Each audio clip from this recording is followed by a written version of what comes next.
Hello everyone, I am Sleepy Shoreline, and I am here to help you today. I know you use this video to fall asleep, so before that, like the video and subscribe to the channel. Also, where are you from and what time are you watching? Now get comfortable and relax. I used to smoke a lot of weed back in the day when I was a teenager, but it became very bland and boring. I also told myself not to try any other drugs. At school, my friend Christine told me that she heard the best weed was on the dark web. I knew a little about the deep and dark web, but I thought that drugs would be something geared more toward the deep web. Maybe I didn't know as much as I thought. My friend got with me later and told me she ordered me some weed. About a week later, I was at home by myself on a Friday night when someone knocked at my door. I went to the door and looked out of the peephole and saw some guy with a black t-shirt, black Yankees cap, with sunglasses on, and it looks like a box in his hands. I was immediately skeptical because it was 9 p.m. He didn't need sunglasses at night, and no one delivered packages this late. I didn't say anything because I figured he would just walk away. I called Christine to ask her how long that order would take, and she said about a week. I told her that there was a man outside my door with a package. Could that be him? She asked, why would someone be standing outside your door with weed? Then all of a sudden, I heard, "Hey Charlie, I have your package. I know you're home. I see you through the window." I turned around, and this man was standing on a patio on my back porch looking through the sliding door windows. I'm guessing this guy went from my front door to my back porch because I wasn't answering the door. I told my friend, and she said to call the cops. He was trying to get in the back, messing with the door handle. I hung up on my friend and I called the cops. I ran out of sight of this guy, and I didn't hear him anymore. About 5 to 10 minutes later, the cops showed up. That box was outside my back door, and written on it was, "You're lucky." And there was nothing in the box but paper. After that, I never spoke with my friend Christine anymore because, honestly, I didn't trust her. I thought she tried to set me up. Anytime someone brings up the dark web or even the deep web, I will either change the topic or I'll be quiet. I used to visit it occasionally, but after that situation, I've never done it again.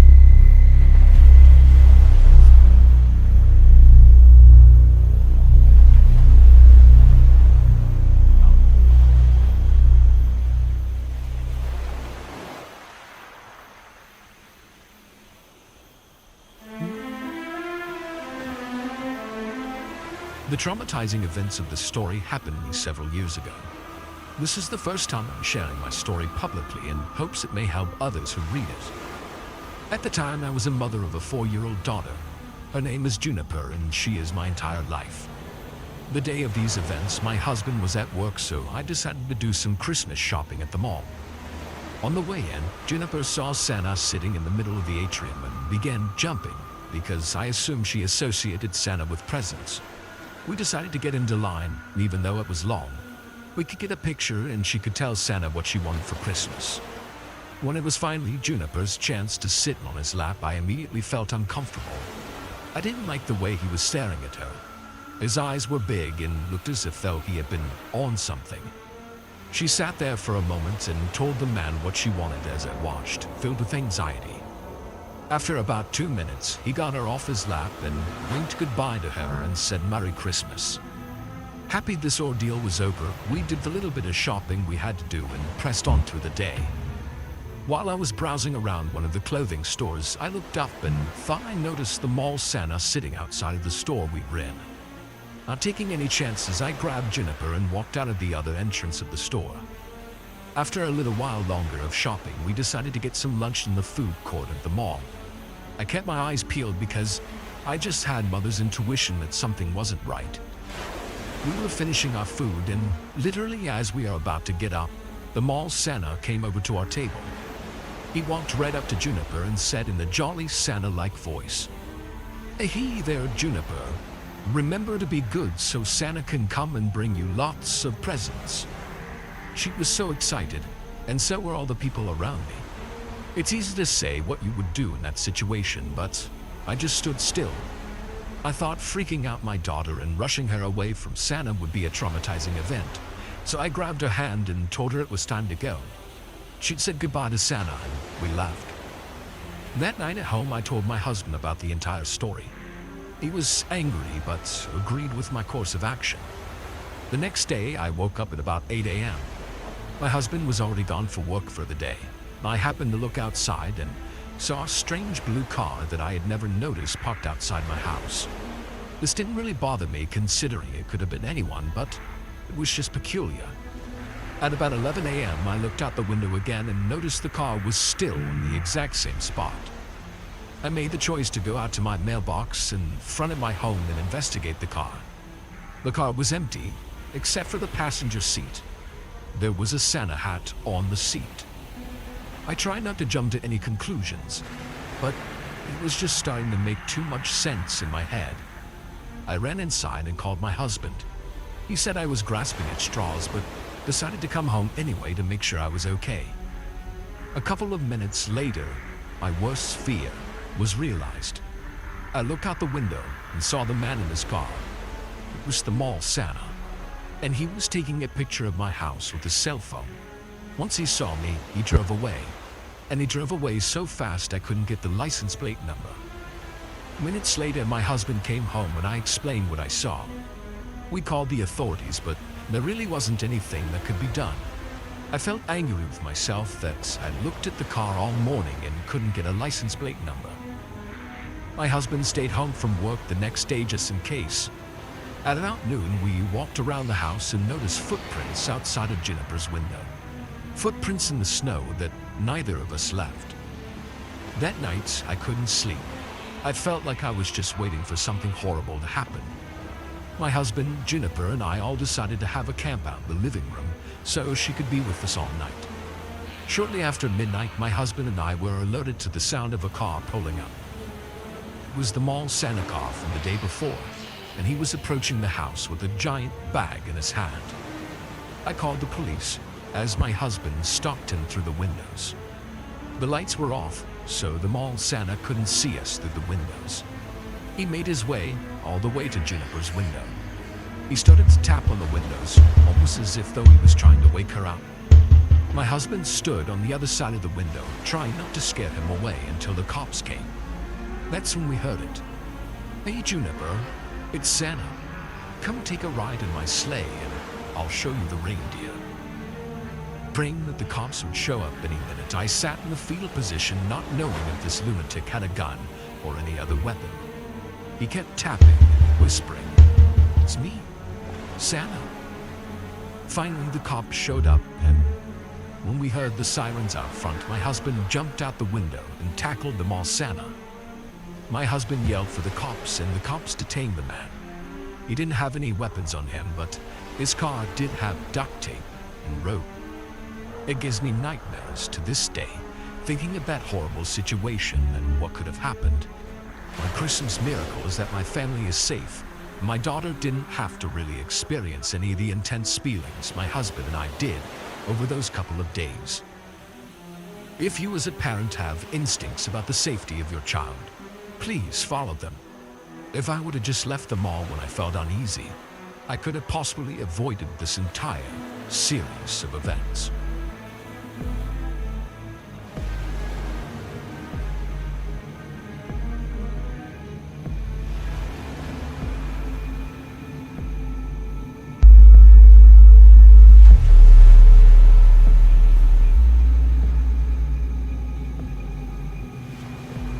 When I was 10 years old, I stayed at home by myself for the first time while my parents went out for a date.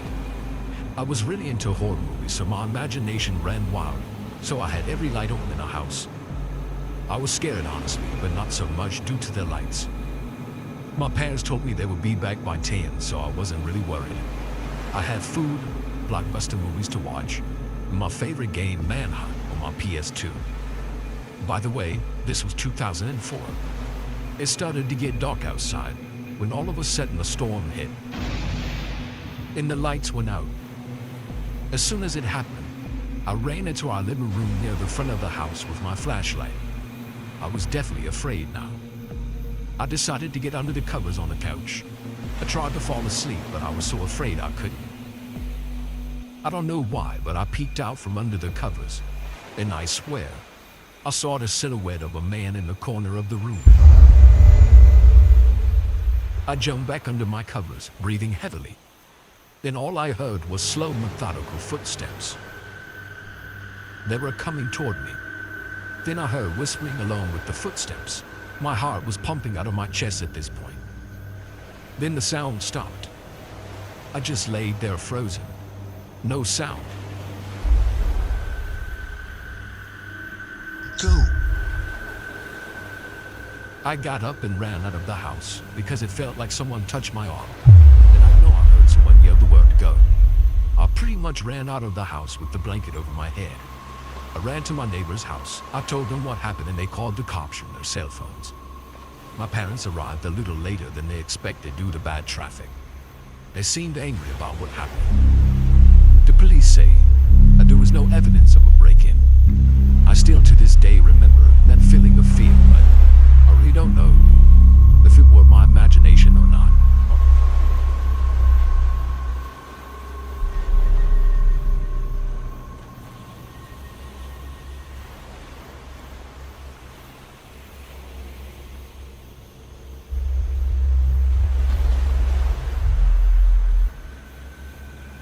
Back during the summer of 2011, a few friends and I decided to organize a little camping trip to a forest just a few miles outside our hometown.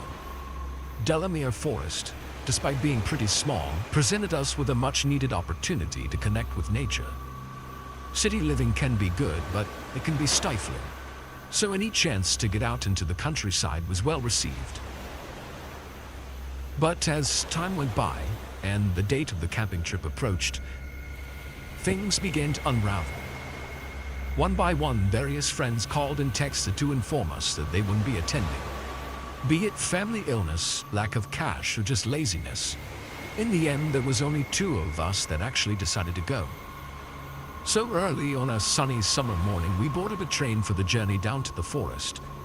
The weather was perfect. A cloudless sky with a light breeze that made the hike through the woods not nearly as oppressive as we were expecting. It didn't take long for us to find a decent spot in the shade that happened to be right next to a stream we could use for washing and drinking water. The only trouble was the spot was very open, visible to passerbys and not the least bit subtle. So it's late afternoon, we're tired from our hike and we decided to build a fire to cook some dinner on. But here's the thing, building a small fire is an essential part of camping, sure, but it attracts people. And the smell of burning wood and the cooking food, the smoke, sometimes you might as well be announcing yourself to the whole forest with a megaphone or something. But we know this, so we're not exactly surprised when a group of locals stumbles across our little camp and comes down to say hello. They seem friendly enough at first, and this might sound paranoid, but the whole time I just had this bad feeling about them. It fascinates me how human instinct can pick up things like that. Little clues in body language or speech that leads us to believe that someone isn't being entirely genuine. I wasn't sure if it was the way the locals were looking at each other or the strange probing questions they asked, but I knew they didn't have the best of intentions. When they moved on and were out of earshot, my friend suggested we move the camp. Now he's normally the skittish one who I'm perennially telling to calm down, chill out, but on this occasion I knew he was right. Maybe we were being a little bit paranoid, but in instances such as that, it's always better to be safe than sorry. So as tired and half-drunk as we were, we packed up our stuff, doused the fire, and then started looking for another place to set up camp. Luckily, we found somewhere pretty quick. A heavily wooded hill that basically overlooked our old campsite on one side. Not that we had a direct view of it, but if you walked a minute or so away from camp, we had a pretty good view of the surrounding area. At least we did during the daytime. Now as the sun set, we started another fire, cooked ourselves up some ramen noodles in our mess tins, then proceeded to drink and smoke ourselves stupid. We talked nonsense around the fire until we were too tired and drunk to continue. then retired to our poncho shelters for the night. I'm pretty sure I passed out as soon as I got into my sleeping bag, as I don't remember drifting off or anything. I just know that the next thing I can recall is opening my eyes in pitch darkness to the sound of a distant car revving its engine. At first I was just annoyed to be woken up. The hangover was kicking in hard and I felt like boiled feces as I tried to fall back asleep. But the distant vehicle kept revving its engine, and as the sound grew louder and louder, I knew it was getting closer. Something told me to go and check it out by the time I started to hear voices. It might have been just a bunch of kids taking a stolen car for a spin, but like I said, sometimes it's better to be safe than sorry. But when I go to the edge of the hill, I can already see torch beams all over our old campsite. The revving engine was from a vehicle that had been driven all the way down the forest path to our previous camp. Someone was down there, looking for us. I think I acted more out of instinct than anything else, moving as quickly and quietly as I could back to my sleeping friend to wake him up. I must have explained what I'd seen like 2 or 3 times.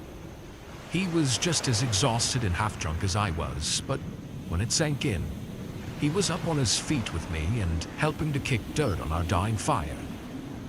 We then grabbed a pair of binoculars we were carrying with us and then ran back to the edge of the hill to watch the scene below.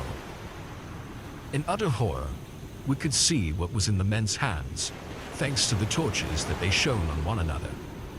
Baseball bats, hammers, and a length of rope were just a few of the things they carried.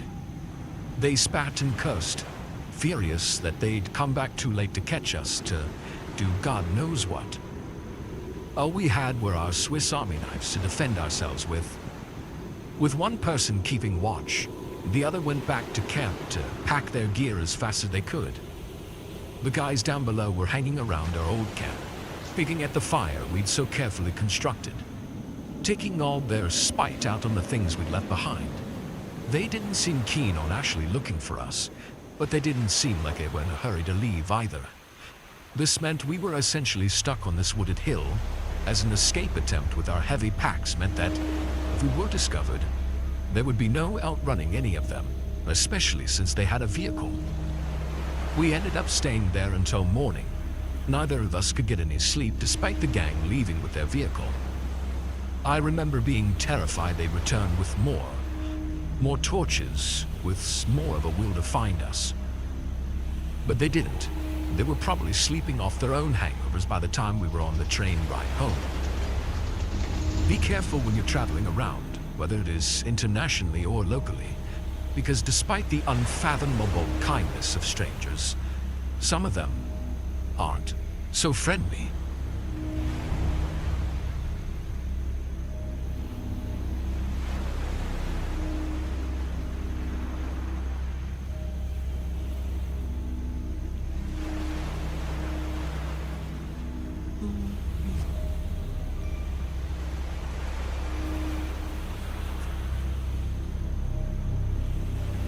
There was a time my parents went on a trip to Europe.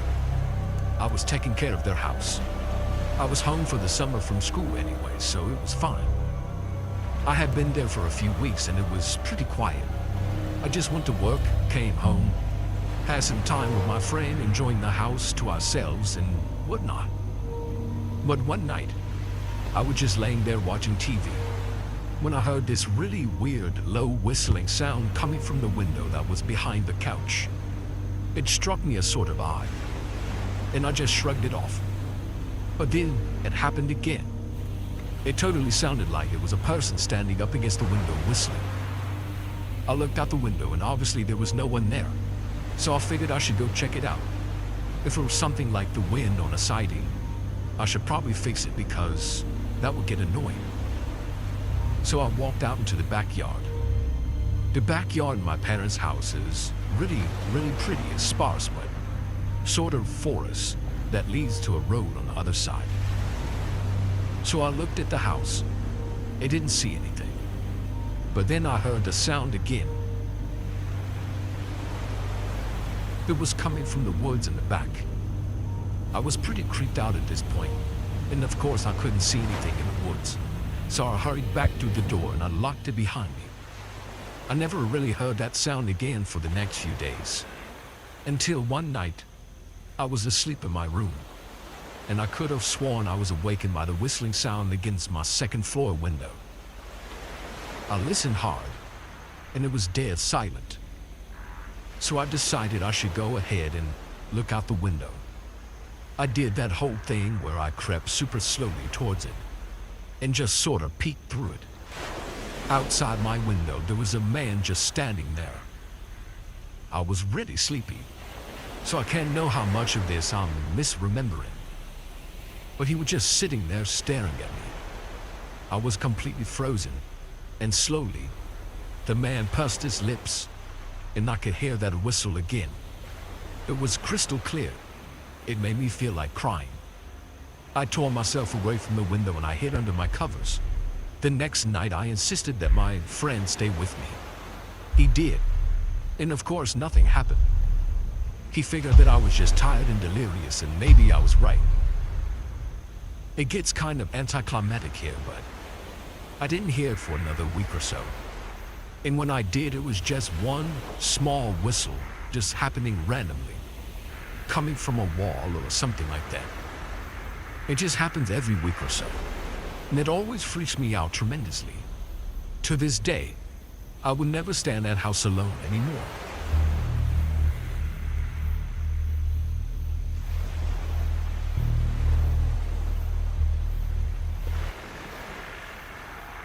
This happened 2 years ago. My name is James, and my girlfriend at the time was Susie. Susie and I got into an argument about a girl. Stu was just texting me about edibles. The girl just wanted to know who had edibles and the prices on them. I remember I used the bathroom, and after I came back to the living room, I saw Susie on my phone as she looked angry. She started asking questions about the girl. You know, regular questions. Am I cheating on her? Is she pretty? The most disturbing one was, if she was right here, right now, would I kiss her or my girlfriend? That was a PG version of what she really asked. I told her she texted me about edibles, and besides that, the girl doesn't even like guys. But I don't think my girlfriend knew that. So we continued to argue for about 20 minutes. I started to say this is stupid, and I remember looking at the clock and it was 11 p.m. Since she was staying over that night, I told her we should just stop fighting and try to get some sleep or watch a movie. We agreed and turned on a movie. We were watching Don't Be a Menace to South Central while drinking a juice in the hood. As we were watching the movie, I noticed she was on her phone typing fast and just really involved in her phone. Every time I leaned in a little closer to see what was going on, she would always move her phone away and just give me a cold shoulder. We continued watching the movie until I heard somebody at my door. I said, I wonder who that could be at this time. Again, I looked at the clock, and now it was 1 a.m. My mom was in her room asleep, but after she heard the doorbell, she woke up asking who that was. I told her I didn't know, but I was going to find out. So as I started going to the door, I heard whispering from my girlfriend, like she was on a phone or something. I didn't really pay attention to it, so I finally got to the door and I looked through the peephole. I was met with some tall dude, wearing mostly all black. I talked to him through the door, and I asked him, what do you want? He replies with, I'm just here to drop off a package. Sorry, I'm late. And I was thinking, who delivers a package at 1 a.m? So I told him to leave, and he could come back some other time to deliver the package. He said no, in a deep, commanding voice. Just in that moment, my ex-girlfriend Susie comes walking towards me with a grin on her face. She says to me, so you're really not going to tell me who that girl was texting you? I explained that she wasn't anybody, and I didn't know her like that. And this is the wrong time to be asking me a question like that when there was somebody at the door I didn't know. To this day, what she said still gives me the chills just thinking about it. She said, the guy at the door, he's here to get rid of you. But at first I gave out a nervous laugh and said, that's not funny. She said, yeah, it is. Well, at least for me it is. As this was going on, the guy at the door kept messing with the door handle trying to get in. So I was leaning up against the door, preventing him to come in. As I looked behind me, Susie was gone. A few seconds later, she comes back with a knife and said, either he's gonna get you, or I will. I started flipping out and thinking, what am I gonna do? I can't die right here. Just in that moment, I heard a commanding voice saying, back away from the door, or we'll shoot. I thought to myself, what the fuck? So I swung open the door, and there was the police. One of the police officers told Susie to drop the knife because when I took my eyes off of her and I opened the door, she was right behind me, like literally right behind me. But the officer saying that must have scared her, as she dropped the knife immediately.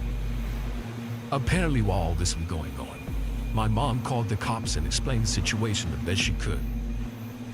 She pretended to be asleep, for she wouldn't cause attention to herself, but could get help as fast as she could. The police arrested both of them and took them to the station.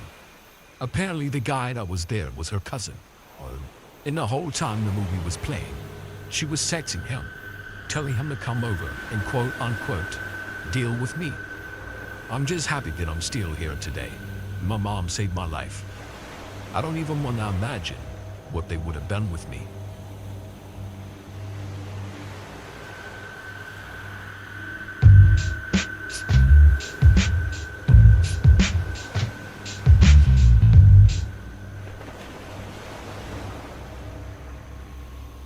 My name is Kevin. This story took place 7 years ago when I was 13. I had a sleepover at my friend Paul's house one night. This wasn't the first time we had a sleepover. What we would do is play video games until around 11 p.m. Then we would start trolling people on Facebook. And this night was no different. Paul and I spent the evening eating McDonald's, playing video games, and watching scary movies, up until around 10:30 p.m. when we logged into Facebook using a fake account we created. It was sending messages to people we knew. We came across one guy who lived in our area, whose name was Frank. He was a black dude, buff, and had tattoos. For some reason, we thought it would be funny to prank call him, as his phone number was listed in his bio. We had a ring twice before he picked up. He picked up with a firm, yeah. Paul made a joke about Frank and his appearance, and we both were laughing. Frank then started cursing and yelling, and we hung up the phone laughing our heads off. The rest of the night, we made more prank calls and commented childish things on people's accounts. I think it was around 1 a.m. or something. Me and Paul were getting tired while watching a movie, and then we received a text from an unknown number. I asked who was that, and it said, "That's so funny," with a picture attached to it. After examining the picture properly, we saw it was a street sign that wasn't far from Paul's house. We both looked at each other, scared and confused. "What if they come to my house?" Paul asked. I tried to calm him down and think rationally. He wasn't at his house, only nearby. Maybe he is only guessing where we are to freak us out a bit. We carried on watching the movie, hoping the phone wouldn't go off again. About 10 minutes later, however, we received another text without a picture this time, and it read, "Look outside." Me and Paul froze in fear. I remember being so afraid to even move. The lights were off, so you couldn't see us from outside. So I got the courage to take a sneaky look through the blinds. I couldn't see anyone, not even the car. After scanning the street properly, I said, "Paul, there's no one out there." He checked as well. I told him it was probably just a text to scare us. He doesn't know where our house is exactly, like I said earlier. It didn't leave our minds, but we started to calm down a bit. Plus, we didn't receive a text message for a while now. And about an hour later, me and Paul went downstairs to make some noodles. As we were cooking, we get a phone call from an unknown number. Of course, it had to be that guy who had been texting us. I said, "Don't answer." The phone stopped ringing. Paul then texted a number saying, "I'm sorry if we upset you, but it was just a prank." The next thing that happened was the scariest day I've ever experienced. A phone lit up just outside the kitchen window from the backyard, and a very large man was standing there looking at us. It was Frank. He looked so angry and held up a large knife and made a huge scratch into the window to where our necks were. We jumped out of our skin, screamed, and ran upstairs to Paul's parents. We told them there was a man outside. They came down and checked the backyard and Frank was gone. We didn't tell the whole truth as we were afraid of getting in trouble. I don't think we slept the whole night. We still had sleepovers at Paul's house. We never pranked or trolled anyone again. We also didn't hear anything from Frank, but we didn't need to. We got the message.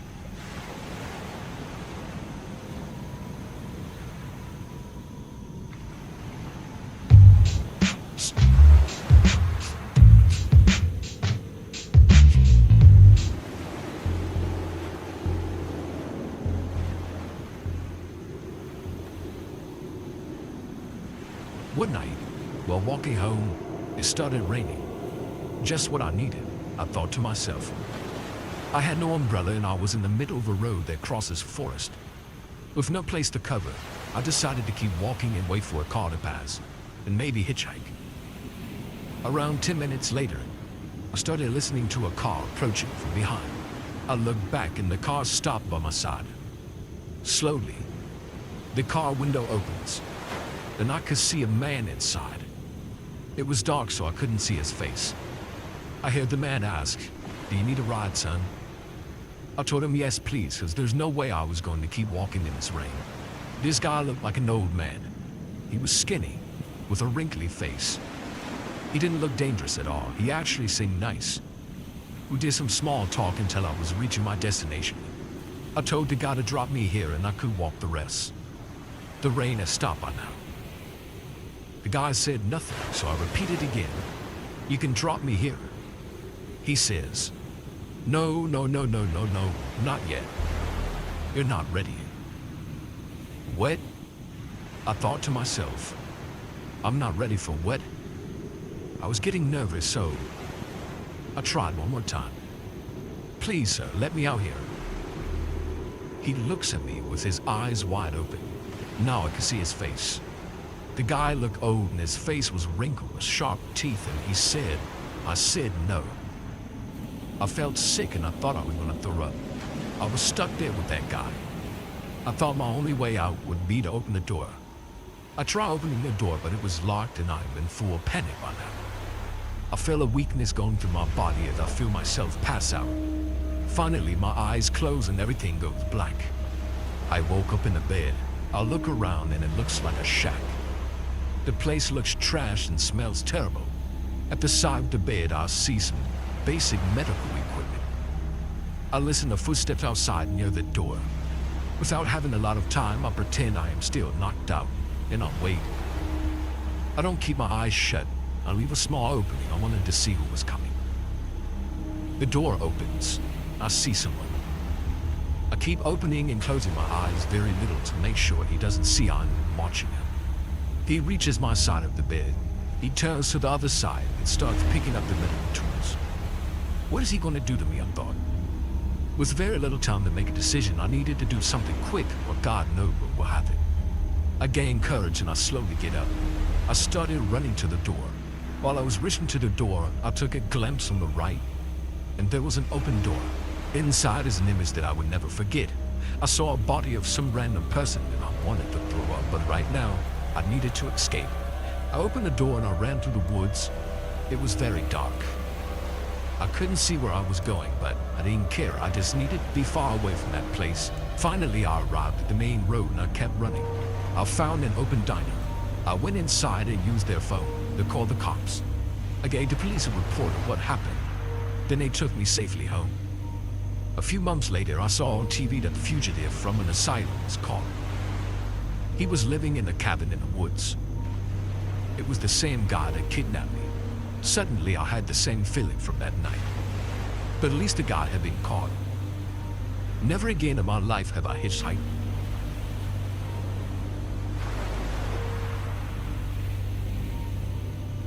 I'm 22 now. but this happened when I was 16. At the time, I lived in Staten Island, New York. For a little background, I'm a female, and at the time, I was 120 pounds soaking wet, with a height of 5'6". I thought I was invincible. I never imagined anything like this would have ever happened to me. It was March 17th of 2013, around 10:30 p.m. I was leaving my boyfriend's house. He walked me to the local bus stop as he always did. We joked and laughed while we waited for my bus to show up. Because it was kind of late, there weren't many cars on the street. I happened to notice a black SUV parked across the road. I didn't think much of it at the time. My bus eventually showed up, and I said goodbye to my boyfriend, and I boarded. I took a seat next to the bus driver. The rest of the bus was completely empty. The driver turned to me once we hit the first red light, and then he asked, "What are you doing out this late?" It was random and a bit creepy. I replied with, "I was just hanging out with my boyfriend." We made small talk, and my initial apprehension was put at ease. The driver then told me that it wasn't exactly safe to be out and about at this hour, and that I should be more careful. I nodded, but as I said before, I was an arrogant 16-year-old who thought she was invincible. As my stop approached, I looked at my phone. The time read 11:30 p.m. My phone's battery was down to 5%. "Oh, that's great," I thought to myself as I exited the bus and said my goodbyes to the driver. He told me to stay safe, and I gave him another nod as the door folded back shut. For some reason, I just stood there and watched the bus make its way down the street until its taillights were well out of sight. As I stood there at the empty stop, a sensation of what I can only describe as impending doom came over me. I made my way to the bench to sit down. The bus that dropped me off near my house was scheduled to arrive at 11:40. Only 10 minutes. As I sat there staring off into space, thinking about some things I had to do when I got home, a black SUV pulls up to the bus stop. The uneasy feeling I had earlier intensified. But I did my best to play cool. The man rolls down his window and asks me, "Hey, excuse me, do you know what time the bus is supposed to be here?" He appeared to be a mix between Spanish and Asian, and had a medium build. At this point, I did not make the connection that this may have been the same vehicle I saw just before I boarded the first bus. I figured that he was probably just waiting for somebody. So I replied, "That shouldn't be long." He then asked me how long I had been waiting. It was then that I started to get a little freaked out. This guy was giving me the creeps. But I considered that I might be just overreacting. Perhaps he was just trying to pass the time. But still, I kept my guard up. I answered that I hadn't been waiting long. He then proceeded to try to make more small talk. I was trying to be polite, but I also kept looking at my pitch-black phone screen, trying to subtly hint to him that I wasn't interested in conversation. It was dark out by this point. The only luminescence was coming from some distant streetlights. However, there were also two big trees outside the bus stop that were positioned in such a way that they blocked out most of the light. So if the sky tried anything, the dark would have provided decent cover. I nervously clenched my phone, the uncomfortable feeling inside increasing with every passing second. He then told me that he was new to the area and didn't know his way around too well. He claimed that he was in the army and was stationed nearby. He then asked me where the beach was. "It's just down the street." I told him in a very matter-of-fact way, as if to convey, maybe you should go there so I don't have to look at you anymore. It was then that our eyes met. I could see his face very clearly. His eyes were not like a normal human's eyes. It was as if they were looking right through me, staring at me like a hungry fox who just discovered a trapped, defenseless rabbit. He then asked me, "Do you mind if you show me around? Come on, get in the car for a little while." I may have been a naive 16-year-old, but I was not an idiot. I knew that if I got in that car, that would be the last time anyone ever heard from me. I was trying my best to show him that I wasn't afraid. so I politely declined while looking down the street for my bus. He then began to beg and plead. It was really kind of pathetic. I told him no once again. He then said something that I will never forget. "Come on, baby. Won't take long. I promise."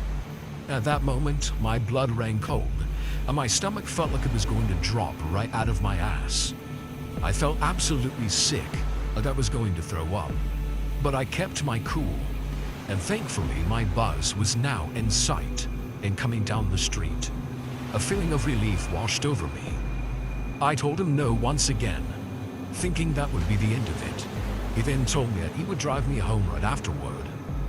This guy would not give up, and I finally had enough. With all the strength and courage in me, I shouted, "No, leave me the hell alone, you fucking loser." As my bus pulled up, I heard him say something genuinely terrifying. And I quote, "Fine, bitch, I'll just follow you and see where you live." My heart started to race. My hands broke out in a cold sweat, and my body began to tremble with fear. I quickly got on the bus, and honestly, I don't know why I didn't tell the bus driver. I think I was just in a state of shock, and was hoping that Mr. Jailbait Hunter in the SUV didn't mean what he said, and that he was just pissed off and trying to scare me. When I sat down and looked out of the window, I saw the headlights of the SUV. They were tailing the bus. I thought I was going to have a mental breakdown. When the bus arrived at my stop, I ran like hell. I reached the front door of my house, which was usually unlocked, but tonight, of all nights, it was locked from top to bottom. I frantically rang the doorbell while going through my bag to find my keys. I then heard someone pull up out front. Without turning around, I knew who it was. Just like in the movies, I dropped the keys as I was trying to put them in the front door. I finally managed to unlock my front door. Before turning the handle, I heard a car door slam shut from behind me. I quickly ran inside and slammed the door shut. In a panic, I explained to my mother and my older brother what happened. My brother ran outside and looked up and down the street. I was shaking, absolutely consumed by terror. My emotions finally got the best of me, and I could no longer hold back my tears. We called the police, and they came and searched the area. They asked me if I had gotten a tag number, and unfortunately, I had to tell the officers that it was too dark to see. But I did notice a sticker of some sort of bird on the backseat driver's side window. It didn't dawn on me until they left that this had been the same SUV that was across the street when I was with my boyfriend an hour prior. They told me that they checked the army base nearby and the surrounding area, but nobody had seen any vehicle matching the description I gave. All I could think about was what the bus driver had said to me, and the irony of what took place that same night. Years went by, and I didn't think much about this incident after that night. One day, I was scrolling through Facebook when I came across a picture my friend had posted. It was a story of a man who had been following her home from work for the past 3 days, and it was the same guy who I encountered 5 years prior. My heart felt like it was going to leap out of my throat. Looking at the post, I noticed that several other women had come forward, and they all shared similar experiences to mine. I ended up finding out that he almost kidnapped a 13-year-old girl. She allowed herself to be lured into his car, but once inside, she noticed a roll of duct tape, some rope, a pair of gloves, and a bottle of what turned out to be chloroform on the floorboard. She ended up jumping out of the window while they were stopped at a red light. I don't know all the details, but apparently he got physical with another woman who was pregnant and tried to force her into his car. He got pretty ballsy and started trying to abduct women in broad daylight. The news found out that his name was Leo, and it was also discovered that he had a wife and 2 daughters who were around 3 and 5. They interviewed his neighbors, and to my surprise, they defended him, saying that all these women were just lying. It's truly unbelievable how stupid people are. 5 separate accounts from 5 different women who have no connection with each other have come forward and shared their experiences. Could you please dislodge your head from your ass and face up to the facts? Anyway, to this day, I have no idea whatever became of him. The last I heard, he was still at large. I hope they caught him, so no other young women have to be subjected to this monster ever again.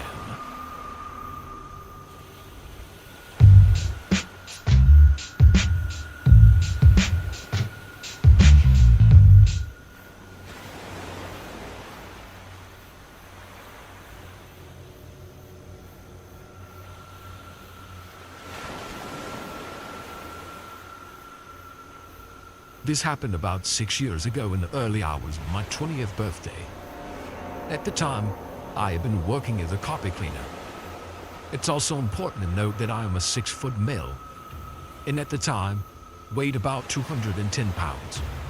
By nature, I'm an extremely cautious individual. Also, in the particular area that I worked in, there was a lot of gang activity at the time. It was about 6 p.m. when I got a call from one of the head carpet cleaning techs. He explained that he couldn't do the late job he was scheduled for, which was at 11 p.m., because his pregnant wife might have been going into labor, and he had to get to the hospital. Seeing as I was broke, I told him I would cover for him. It wasn't until around 2 a.m. that me and my partner got finished with the job. We made it back to our shop at around 2:15 a.m., got the truck ready for the other guys who would be taking it out in a few hours, and headed home around 2:45 a.m.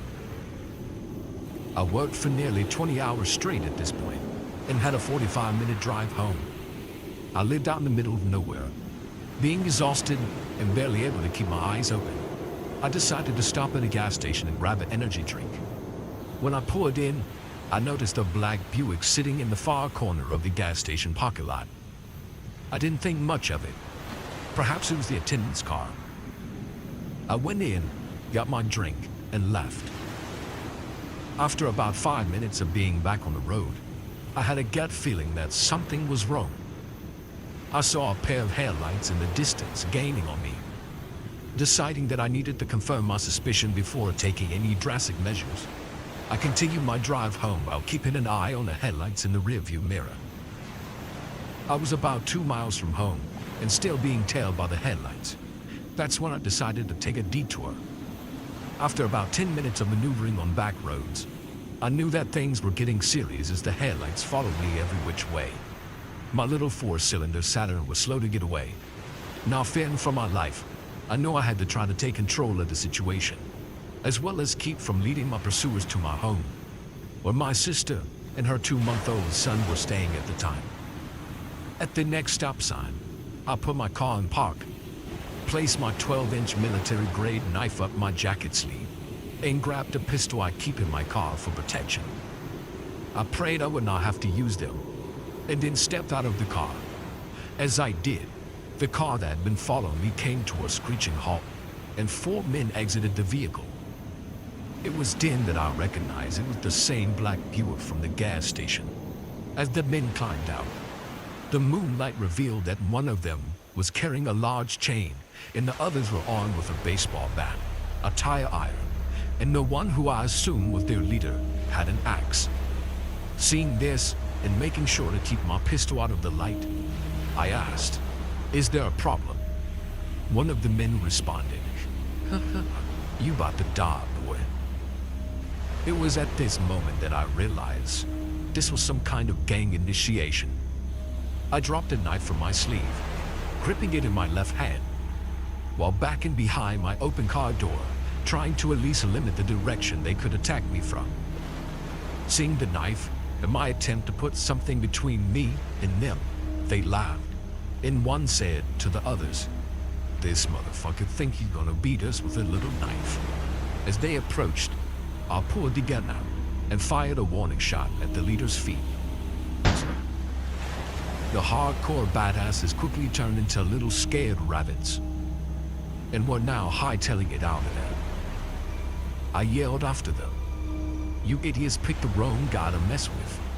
Now get the hell out of here before I put a bullet in your ass." They all fumbled back into the car and hauled ass. As they sped away, I was able to get the plate number and called the police.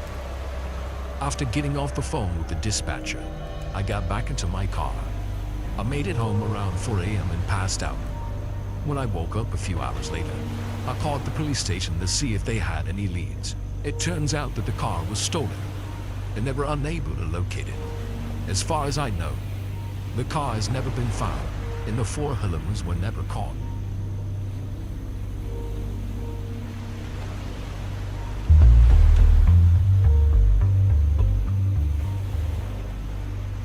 This was a really weird but scary experience for me. I worked in a morgue a few years back. I'd also like to mention that this was the last time I smoked weed. Just throwing that in out. Anyway, on my way to work, one day I smoked a blunt. Bought the weed from some random guy, not my usual person. Anyways, this was actually my first day out of training, and they trusted me to be by myself. It was around 2 p.m. when I got to work, and everything started off normal. I hated the smell of that place though. We had a good amount of bodies stacked up there, and I was working on one. I turned around for a few seconds while looking for a tool, and I heard a moan from behind me. I paused for a second to remember that some bodies still have air in them, and air continues to come out, and the bodies will still make noises and sometimes move. I gathered myself, turned around, and now the man on the table, his eyes were wide open, as if he were looking at me. I paused once again and told myself that this is normal. At this point, it's starting to get dark outside, and it starts raining by coincidence. I know this sounds like a cliche horror story, but it really did happen. My anxiety was at all-time high, so I took a break. I had the munchies, so I decided to snack on a bag of chips. Then I heard something in the hallway. I couldn't tell what it was. At this time, I had the sweats, but I wasn't hot, but I was also really hungry. I got up to see what that was in the hallway. Then I heard something. It stopped me in my tracks before I reached the door. I stopped and I thought, I'm here by myself. I got the courage to walk into the hallway. When I turned the corner, I saw one of the bodies standing at the end of the hallway. I froze and I just stood there. This felt like a scary movie, but at this point I would be yelling for the person to run, but I couldn't move. I thought to myself, am I tripping right now? The body started walking toward me and I backed up. I rubbed my eyes for a few seconds, then I looked back down the hallway and the guy was gone. Again, I stood there for a few more seconds. Out of nowhere, every door in the building opened with force, and at the same time, that laugh again. I ran out of there so fast and called my boss. He laughed at me and came in while I sat in my car. He checked the building and everything seemed normal. I quit right there on the spot. I don't know. Maybe I was blazed, but the fear I felt was real. I know I haven't smoked since then, or ever worked with dead bodies.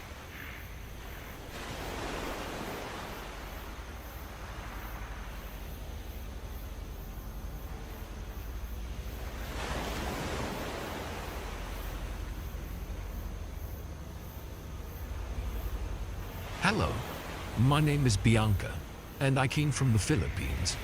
I just wanted to share this strange thing that I experienced when I was in college.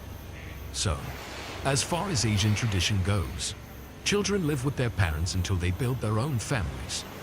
So I was still living with my family at the time.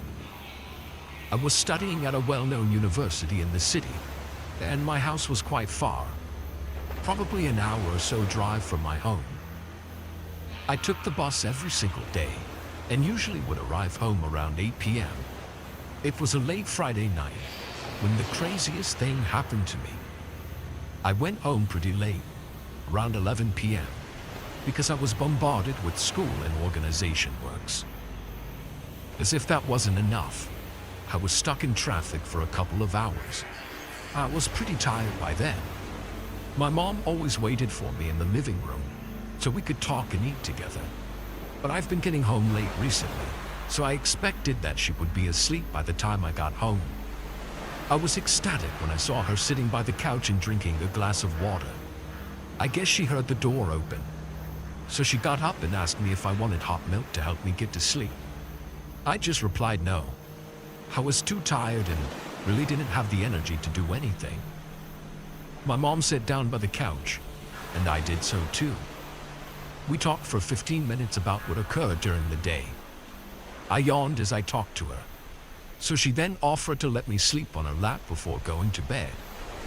I found this strange, as she could have literally dismissed me and allowed me to go to bed. I brushed it off as I knew that my mom was sweet by nature, and she probably just wanted to spend some time with me, as I haven't been home that much. She was caressing my hair and was humming a strange tune. I twisted and turned, but to no avail. I was not able to fall asleep, as I was feeling uncomfortable. I sat up and told my mom that I would go to bed. She just smiled and nodded. There was something sinister with her smile. But I just thought to myself that I was probably just seeing things because of the exhaustion. I went upstairs and passed by my parents' room. I opened the door to say goodnight to my dad and saw both of my parents asleep. But my mom was just downstairs. We were just talking. I was so confused, so I pinched my arm to wake myself up.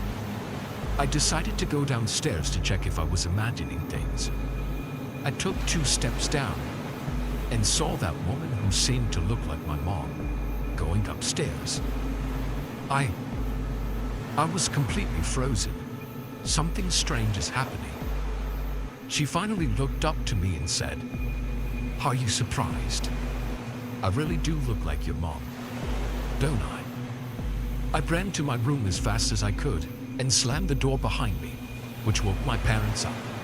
They were banging at my bedroom door while I broke down on the floor. They barged in and asked me what happened, and so I told them what I saw. We moved out a week after that incident, and we called a priest to bless our house, as well as each family member. That occurrence will be etched in my mind for the rest of my life.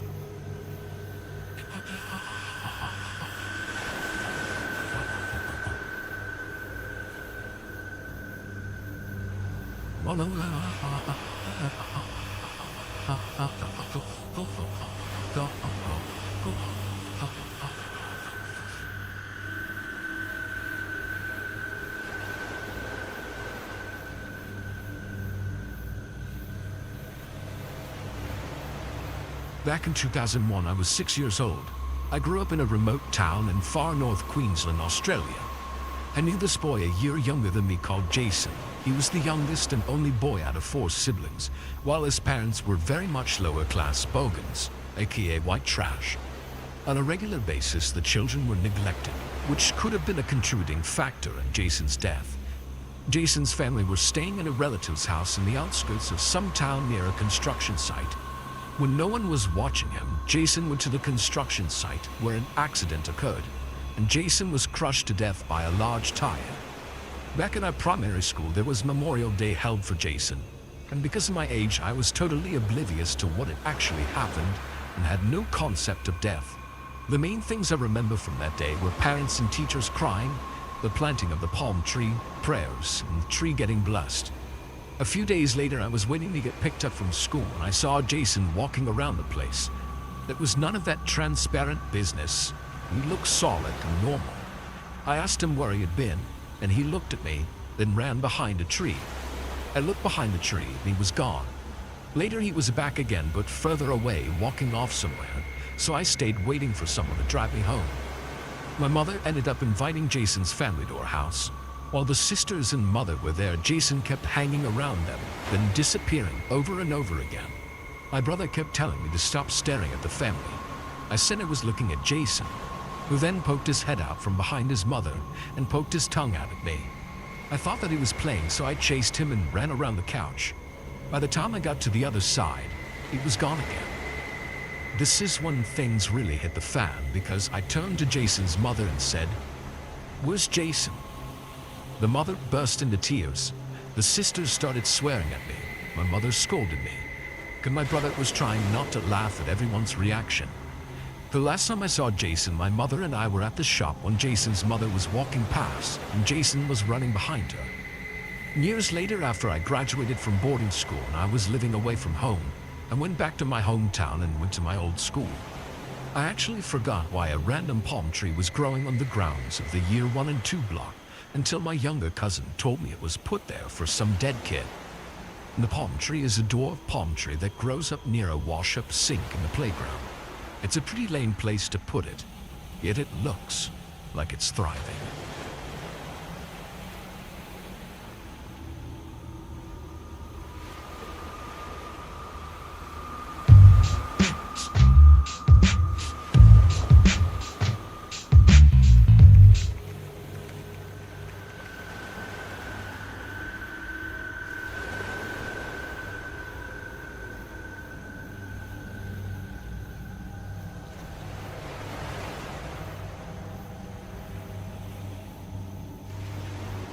So I live in an apartment complex right next to a 7-Eleven, literally about a 2-minute walk from my door. So, since all this quarantine lockdown mess, I've been staying up later than usual, maybe around 2 or 3 a.m. most nights. So last night, a little bit after 12, I had a taste for some chips and decided I'd just go cross the street to 7-Eleven real quick, which I go to regularly. I made my way over, and on my way in, I had to pass this man who was browsing on the red box kiosk. I don't think much of it. I go inside, get some snacks, pay, and head out the door. As I'm coming out, though, the red box man is literally staring dead at me with these scarily bright light blue eyes. But not wanting to freak myself out even more, I say to myself, maybe he's zoned out or something and deep in thought. I wander into La La Land myself sometimes, so by thinking that, I was trying to make myself more comfortable having to walk past this strange man. I'm headed back into my apartment complex, which is on this side of the street. It has a creaky gate door. I realized as I was walking that I never heard it slam behind me, like I always have every time before. I look back, and the man is standing right behind me, not close up on me, but still definitely following.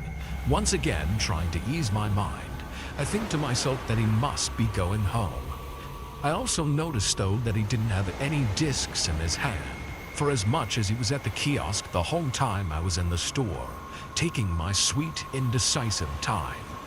Not wanting to come off as scared, I kept my same pace. I probably should have sprinted, though, because fuck being nice. Anyways, I'm literally just a few steps away from my door, which is upstairs, when the man randomly calls out to me, "Hey, do you have a lighter?" Out of instinct, I turned my head to the fact I knew someone was speaking to me, and responded, "No, I don't, sorry." I didn't want to just go up my stairs, because I didn't want to let this man know exactly which apartment I live in. I was planning on walking around until I lost him, but he asked me another question. "Hey, could I use your bathroom?" "No, sorry, my roommates probably wouldn't be comfortable with me letting someone in this late. I don't have any roommates, but I damn sure didn't want this man getting any ideas thinking I was by myself." I kept on walking, but the man was still following me. I simply asked him, "Do you live around here or something?" "I have a buddy that does, and he was supposed to meet me across the way there, but maybe he fell asleep. I've never been here before, but I do know his door is number 201. Could you help me find it? 201 is my door. If you have a friend that lives over here, why are you asking to use my bathroom?" I knew this man was lying and up to something. I quickly came up with 201, that should be right past the pool next to the laundry area. My friends are waiting for me, so I should get going. My gut told me to head to my car, though, because what if he watched where I was going and decides to give me a surprise later on? No, I watch too many movies and read too many stories uploaded on here. I start heading towards the parking lot, not running but definitely walking way quicker than before. I look back and realize that the man is chasing me at this point. I hurry up and pull my keys out of my pocket. I jump into my car and immediately lock the doors. The man runs up and starts pounding on my driver's side window. "Open the door, you bitch." I can't help but focus on those creepy blue eyes, but I also noticed that he was reaching for something in his pocket. I started my car before I can see what it is he's going to pull out. I heard a loud pop, but I didn't give a fuck in that moment, as long as I could get the fuck out of his presence. I drove for about 5 minutes down the street to this Arco gas station before I finally called the police. Waiting on the police to arrive, I noticed what the popping sound was. This wacko had popped my back tire with a switchblade. Of course, when the police arrived and checked the area, the motherfucker was long gone. They did question the 7-Eleven clerk, and he let them know that the man had been up there a few times since last week. He'd never been a problem before, but he was obviously homeless. I'm still shook up about what went on last night. I think I'm just gonna chill on late night trips to the 7-Eleven for a while. This is a bizarre story that happened when I was 16. I never knew my grandparents, and they both passed before I was even born. But there was always a little piece of them in my home growing up. My mother, their daughter, kept a couple of souvenirs that belonged to them in our living room. There were 2 ornamental bears made of china, one brown, one white. Other than their different colors, they were identical. I never liked the things myself. There was something uncanny about them. Their eyes always seemed a little too real for me. Not like bear eyes at all. Too much white in them. Too much humanness, if that makes sense. But that was neither here nor there. There were, of course, other things in our home that reminded my mother of her parents. But those 2 bears always stood out to me, as they were always displayed proudly on the window ledge. Apparently, my grandparents were really great people. My whole family agreed that I would have adored them. One night, I remember having a really vivid dream about those 2 bears. So vivid, in fact, that it still burned into my mind all these years later. In the dream, I'm laying on an operating table in a hospital ER, completely alone and confused. There's no sound whatsoever, just total silence. Even my own movements are inaudible. In the dream, I managed to stand up and go for the door. I clutch the handle, but something stops me. I turn back to look at the table I just got up from. It's red, and there are tools scattered all over the floor around it. And something else. On the now stained red table are 2 familiar objects. The brown and white bears. Their pale, human-like eyes staring into what felt like my very soul. It was horrible. Like one of those dreams where you can feel the pain and terror. I felt a burning in my chest that wouldn't go away, the true definition of a nightmare. Inexplicably, one of the bears moves to the edge of the table and falls, breaking into 1,000 pieces without a sound. That's where the dream ended. I woke up a few days later in the hospital. I hadn't been dreaming in my bed at home at all. I'd actually been in an operating theater. The setting for the dream itself had been real. The surgeons only barely managed to save me, and apparently they lost me for a minute before bringing me back to life. Apparently I'd been in a car wreck. My girlfriend Rebecca had been in the vehicle with me. Her father was driving. The crash was real bad. Neither of them made it. Unbeknownst to me, this had all happened on prom night. I don't remember anything about my prom. Not how I got there, what I did, who I saw. Only the stories that were told to me after the fact. The crash had wiped that night clean out of my mind. A few people said they saw me get into the car with Rebecca's father at the end of the evening. A toxicology report later revealed that our old man had been drinking when he came to pick us up.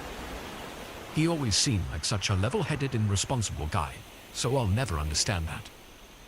While driving me back to my place, he swerved over into the wrong lane and hit another vehicle head-on. Luckily, the driver in that car was okay, though he too came close to losing his life. Thankfully, there were some amazing surgeons on call that night. The strangest part of this story, however, came after I was well enough to go home. I got myself discharged, and my mother drove me back to our house. I, of course, was a little nervous about getting back into a car after hearing what had happened, but I managed to set those fears aside. We go inside, and I make my way into the living room. There's only one of the ornamental bears on the window ledge, the brown one. The white one's nowhere to be seen. I asked my mum why she had moved it. "Oh," she told me, "it's the strangest thing. The white one just fell from the ledge and shattered. No idea how." Obviously, she had had no reason to tell me about this while I was in hospital. Her mind was on other matters like my recovery, and I hadn't told her about the dream I'd had while in the operating theater. She went on to tell me that it smashed the night I went to prom. I put two and two together and finally confided in her about my dream. This all happened 10 years ago. I've mostly gotten over the trauma, though I still get the occasional flashback and feelings of survivor's guilt. I can't help but feel I was somehow being protected that night by two relatives I'd never even had the pleasure of meeting, my grandparents. Even now, my mother and I sometimes catch ourselves looking at that lonely, brown ornamental bear on the living room window ledge, and, half-jokingly, say that I still got one spare life left if I ever need to use it.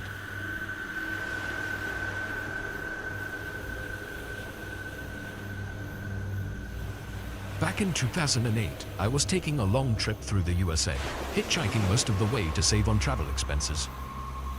At the time, I was in Connecticut and trying to get from New Haven to Hartford. This was actually near the end of my journey, as I'd started on the West Coast and had only had positive experiences the entire way. Friendly strangers offering me rides, kind locals offering me couches to sleep on, the whole shebang. Connecticut, unfortunately, is when my trip turned a little sour, and I finally came to realize the dangers of hitchhiking. Some guy I had just met offered me a ride up to Hartford. Said he was headed there himself and wouldn't mind a little company on the journey. Sounded good to me.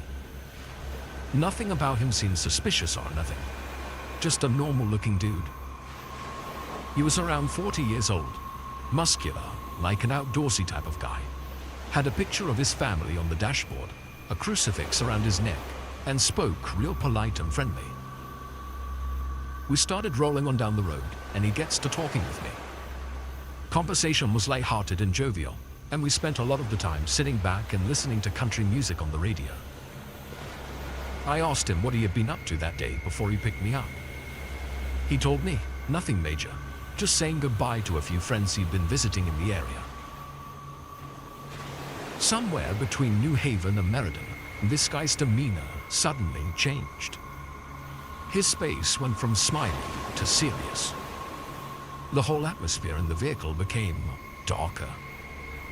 I tried talking to him, but he stopped answering me. After about 10 minutes of the silent treatment, he finally spoke. "You know," he said, "when you asked me what I'd been up to all day, I told you I was saying goodbye to friends." "Oh, yeah," I replied, not really sure what he was getting at. "I ain't got no friends in New Haven." "Oh," I said, a little unsure of how to feel. There was a long pause as I waited for him to tell me the punchline to this joke or whatever he was building up to. He didn't say anything. I waited a good 30 seconds before asking, "So, what have you been doing all day then?" He turned off onto some thin, country road with trees lining either side. This definitely didn't feel right. The guy sniffed, and, with a blank expression, simply replied, "Digging a hole." My heart was pounding fast now, and became faster as we drove further down the lonely road, the surrounding trees becoming more dense. In that moment, I questioned whether jumping out of the car would have been an overreaction. I decided it wasn't. I unbuckled my seatbelt as the guy began gaining speed, opened the door, and flung myself out of the vehicle. I didn't know what this guy had planned for me, but I didn't want to be a part of it. I rolled on the ground, scraped, but mostly uninjured. The guy's car came to a complete standstill up ahead of me, and the red reverse lights came on. He started flooring it in reverse, coming back to get me. I darted down the road, back the way we came, all the while with this guy catching back up to me. I had no choice now. I ran into the woods on my right side where his car could no longer pursue me.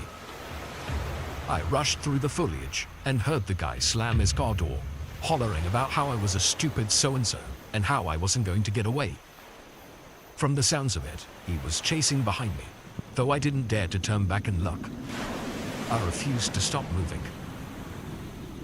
Adrenaline is a hell of a thing, and it carried me far enough and fast enough for that guy to lose track of me. When I finally felt like I'd lost him, I found a spot to lay low and remained hidden in those woods for a good hour or so. I eventually made it back to the main road, found help, and called the police. I gave them a full description of the guy and his vehicle, and, being the sweethearts they were, they gave me a ride to the nearest town. My trip across the USA taught me many things, mainly that most people are inherently good. But I have no doubt I encountered evil that day. The way he was able to shift gears so quickly from friendly to stone cold. That's the part that keeps me up at night.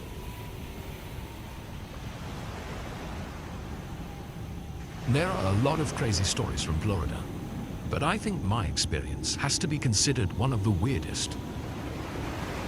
It took place 2 years ago on a woody trail in Lee County, and I swear it's 100% true.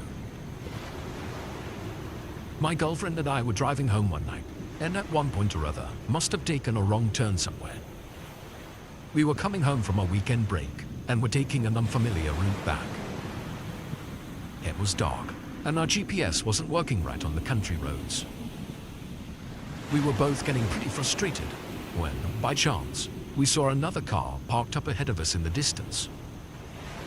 All the doors of the vehicle opened, and 4 figures stepped out. Perfect, we thought. Maybe they can help us. I rolled down the driver's side window and slowly drove up to where they were. I called out to them, asking for directions. We must have only been about 20 feet away from them, and noticed that they were all standing with their backs to us. They were frozen still, completely motionless. "Hey, are you guys okay?"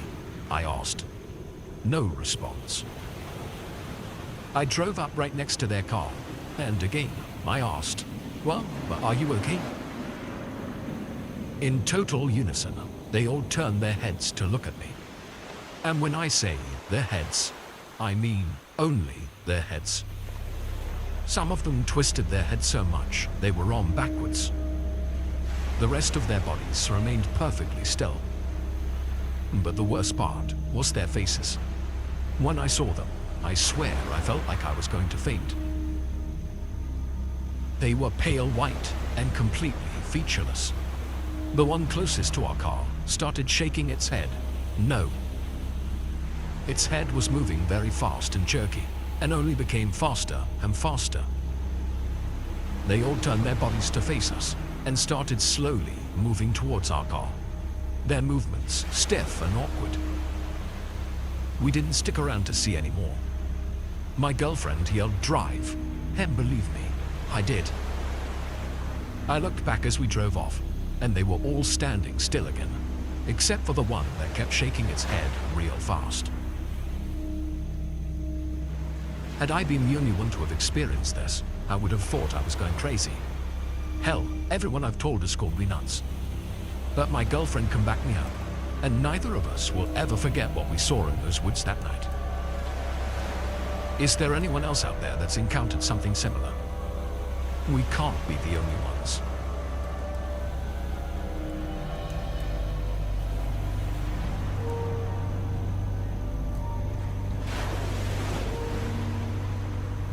Recently, a buddy of mine was clearing out some old house that had been abandoned for years.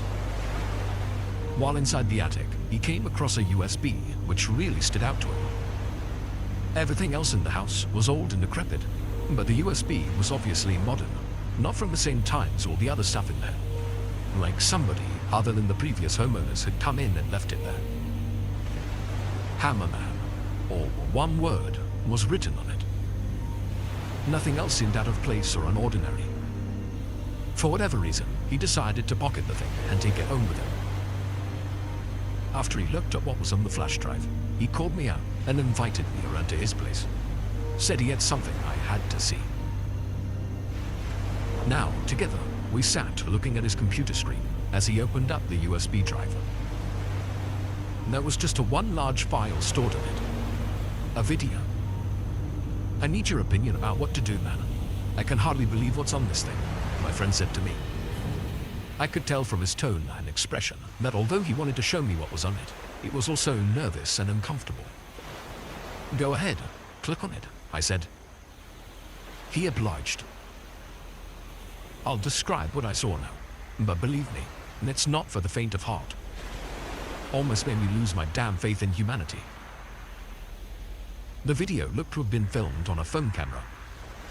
It was actually several videos, all taken at different times and edited together, like a compilation or highlights reel. It started with a man in the back of a truck. He wore a mask to cover his face. In his hand was a hammer.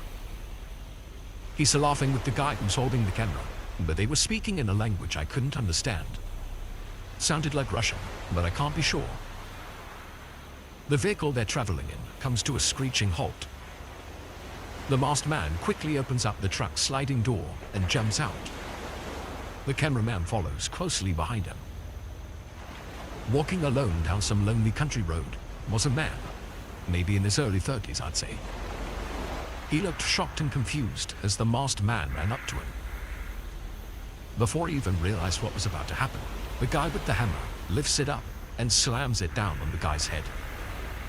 It was as graphic as you can imagine. The unsuspecting guy drops to the ground and starts twitching. There's a big dent in his head, captured by the cameraman. And the masked man and the camera holder quickly jump back inside their truck, which starts driving off immediately. They laugh along with the driver. The video quickly cuts to another scene of the masked man, again jumping up the back of a truck. This time, there was a middle-aged woman walking along some woody country path. The masked man runs up to her at full speed. She has started to scream, but nothing more. Before she can even raise her arm to protect herself, she's hit in the head by the hammer. Movement. The men, again, run back to their vehicle and drive off, laughing and joking. There were 7 more clips like that. In each of them, the masked man lunged from the van at some single person who had no idea what was in store for them. He hits them all in the head, and they all drop to the ground, pools of red spurting out of them. The sound of all the thumps from the hammer were enough to make you want to puke. To think that these people just woke up one morning and figured it was just going to be an ordinary day, only for this to happen to them out of the blue, makes you realize how unpredictable life can be when there's maniacs like this out there.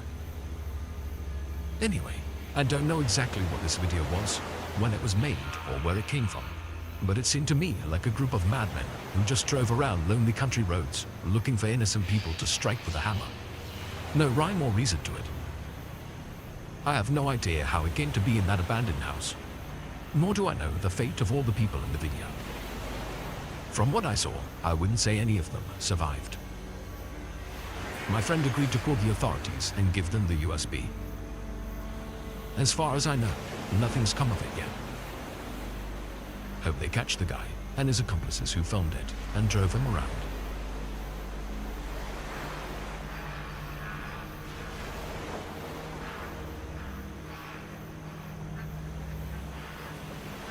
A bit of a preface here. Now, I was around 10 to 11 years old when this happened. Old enough to stay home alone, but not old enough to recognize some red flags. I attended camp over the summer, the typical 8 to 3 routine. My house sits close to the end of my street, which forms a U, but for some reason the bus driver would never just drop me off at my house. I would always get dropped off at the end of my street, where I would toddle myself along back home. Both my parents worked late hours, sometimes not getting home until 8 p.m., and it would be very expensive to hire a babysitter for 4 to 5 hours a day, 5 days a week. So, starting in 6th grade, when the bus dropped me off at home, I would be all by myself. I'd do the usual middle school routine, play games online and watch TV. Occasionally, my neighbor's cat would come into my backyard, and I would feed and pet her as a way to get outside. The only computer in the house was in my dad's workroom, which has a window overlooking the deck and a window overlooking the side of the house. We have large bay windows in the living room, dining room, and kitchen of my house. And since we sit on a hill, you can pretty much see the entire backyard from a nice vantage point. Most days when I got home, I'd toss off my backpack and go right to that room. You could see me walk from my front door and pop up by the computer from outside. Unfortunately, this would lead to something that I had forgotten about until now. When I got off the bus that day, I did as expected. I went into my dad's workroom and played some computer games. About 30 minutes into this, I could hear a faint meowing coming from the outside window. I paused the game to take a look outside, thinking maybe my neighbor's cat had wandered over once again. But there was nothing. I just sat back down and resumed playing, only to hear the meowing once again. It was quiet, but still noticeable, and so I checked the other window. Nothing again. This routine happened for a good 10 minutes. Eventually, I got frustrated and went into the living room to watch TV. Not even 2 minutes later, meowing started coming from the window I was sitting right beside. Now I was confused and more than a little creeped out, so I shut the blinds tight and kept trying to watch TV. The meows continued, but only when they came from the window right behind me did I jump and leave the living room, officially skeeved. And I went into my bathroom where the blinds were down, but still cracked a little for some sunlight. I tried to read a book, only to hear a meow come from outside my bedroom window. This was enough for me to call my dad, concerned that maybe the cat was hurt, but I couldn't see it to be sure. He said he would have the neighbor come check it out right away and call me back later. 10 minutes go by, and I get a call from my dad saying that he was coming home from work. Nothing urgent in his voice, just that his job had gotten cancelled for the day and he would come home early. I thought nothing of it. When he got home, I realized that the cat noises had stopped. Fast forward to the present, and I asked my dad about that strange incident, thinking it was funny because the cat had followed me around. What he told me next made my blood run cold. After I'd called him, my neighbor did indeed come to check on the house. What he found were large footprints leading in circles all around the house, clustered close to the walls so that even if I looked outside, I wouldn't be able to see anything. Someone had been stalking me through my house, seeing where I was through the large windows, and making cat noises to try and get me to come outside. They must have known I was home alone, since it was easy to see me walk by myself down the street and let myself in. My neighbor immediately called my dad and searched the whole property, but he found no one. The police weren't called since there was nothing but footprints that led off into the woods and got lost, and I never saw anyone. My dad stayed home with me for the rest of the week. It sickens me to know that there are people who would use these tactics to try and lure kids from their homes, and from there do whatever they wanted with them.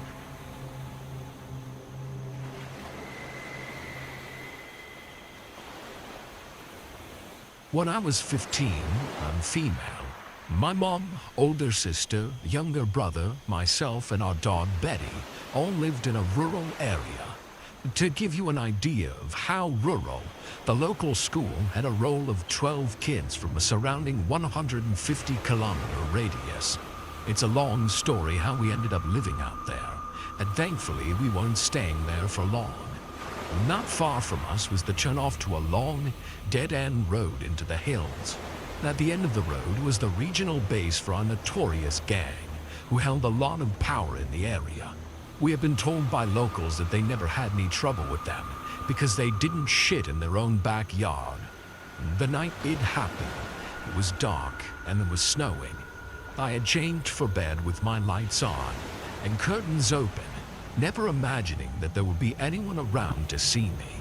I switched off the light, got into bed, and then it started. A slow, deep, raspy breathe in, a pause, then a deep, slow, raspy breath out. I froze. Then little tap noises and more breathing. I thought it was coming from my bedroom cupboard and was completely paralyzed with fear. Betty started barking and growling from the lounge room, and at that point I screamed. Mom came running in, and I told her about the noises. She told me I was being ridiculous and that there was probably a possum outside, and that they made all kinds of strange noises. She said she would take Betty out and scare it away. Two things to know before the next part. First, Betty was a very gentle, medium-sized dog who was about as terrifying as her name. She barely barked, and before that night I had never heard her growl. Secondly, my mom never swears and normally finds it incredibly offensive. So I heard her put Betty on the lead and open the back door. Then I heard simultaneously Betty making the most aggressive noises I've ever heard from an animal, and my mom screaming, "Who the fuck are you?" There was a scuffle and then a loud slam. I ran into the corridor and could see my mom pale and terrified. Betty with her teeth bared, snarling and trying to get to a man on the other side of the glass door. A huge man, covered in blood, with a disfigured face and a look in his eyes that was just... I'm trying to think of the right word. Evil is close. I guess you could say that it was just obvious that he meant us all harm. He started lunging against the door, even though Betty was making it pretty damn clear he would have to get through her to get to us. I started screaming to call the police, which was ridiculous given our location. Mom passed Betty's lead to my sister and ran for the phone screaming out, "I'm calling Jack, I'm calling Jack." Jack was the nearest farmer to us. Suddenly the man turned around and loped off. Jack turned up an hour later. He had come across the man who was clearly on some sort of drugs. In retrospect, I'm guessing meth. He had crashed his car into the ditch by the turnoff.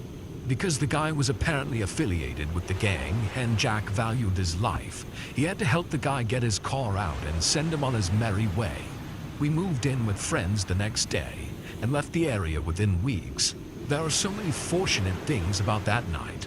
Firstly, Betty for sure saved our lives. Mom is a small lady, and if Betty hadn't reacted the way she did, he would have gotten into our house right away. Secondly, he didn't keep trying to get in. There was a flimsy door, and I know dog attacks are nothing to snip at, but the guy was bloody ginormous and probably in a drug-induced psychosis. So I don't like to think about what could have happened if he got in. Thirdly, he either wasn't armed or somehow didn't think to use a weapon. Finally, if he had gone back to his car to get one, Jack had found him first.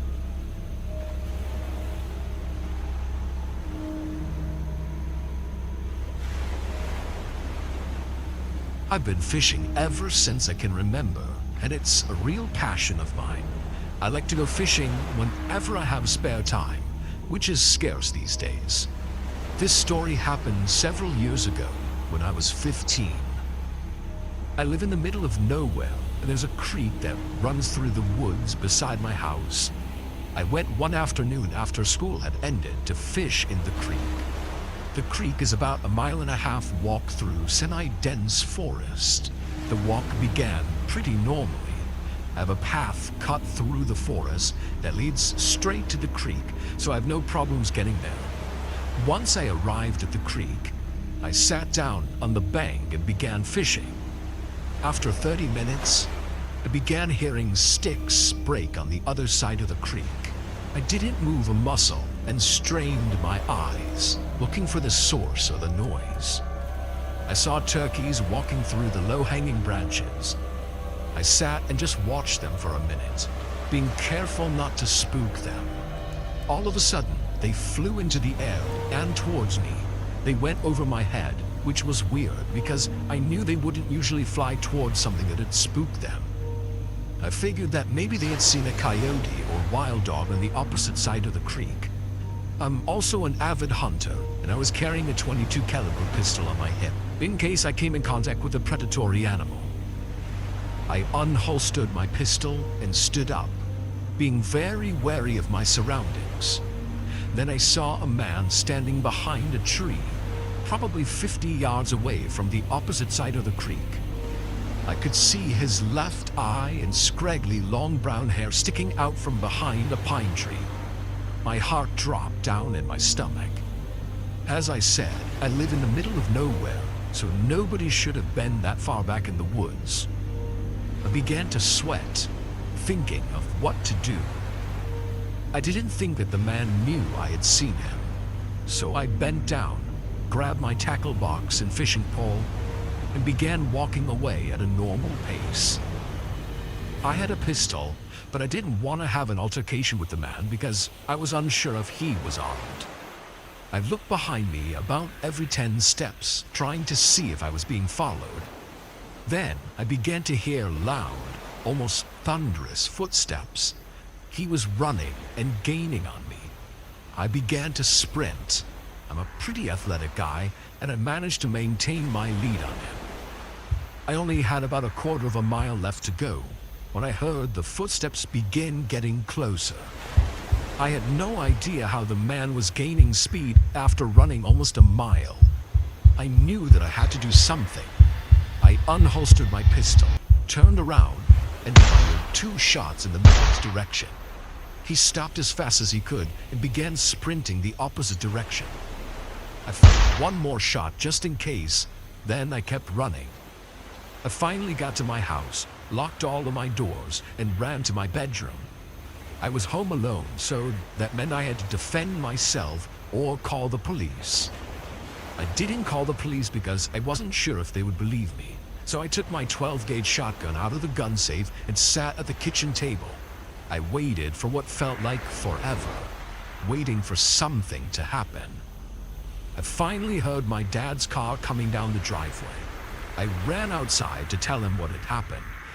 My dad insisted that we should go look for the man, so that's what we did.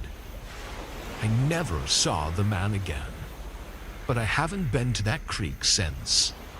Oftentimes, I wonder where he came from and what he planned on doing if he ever caught me.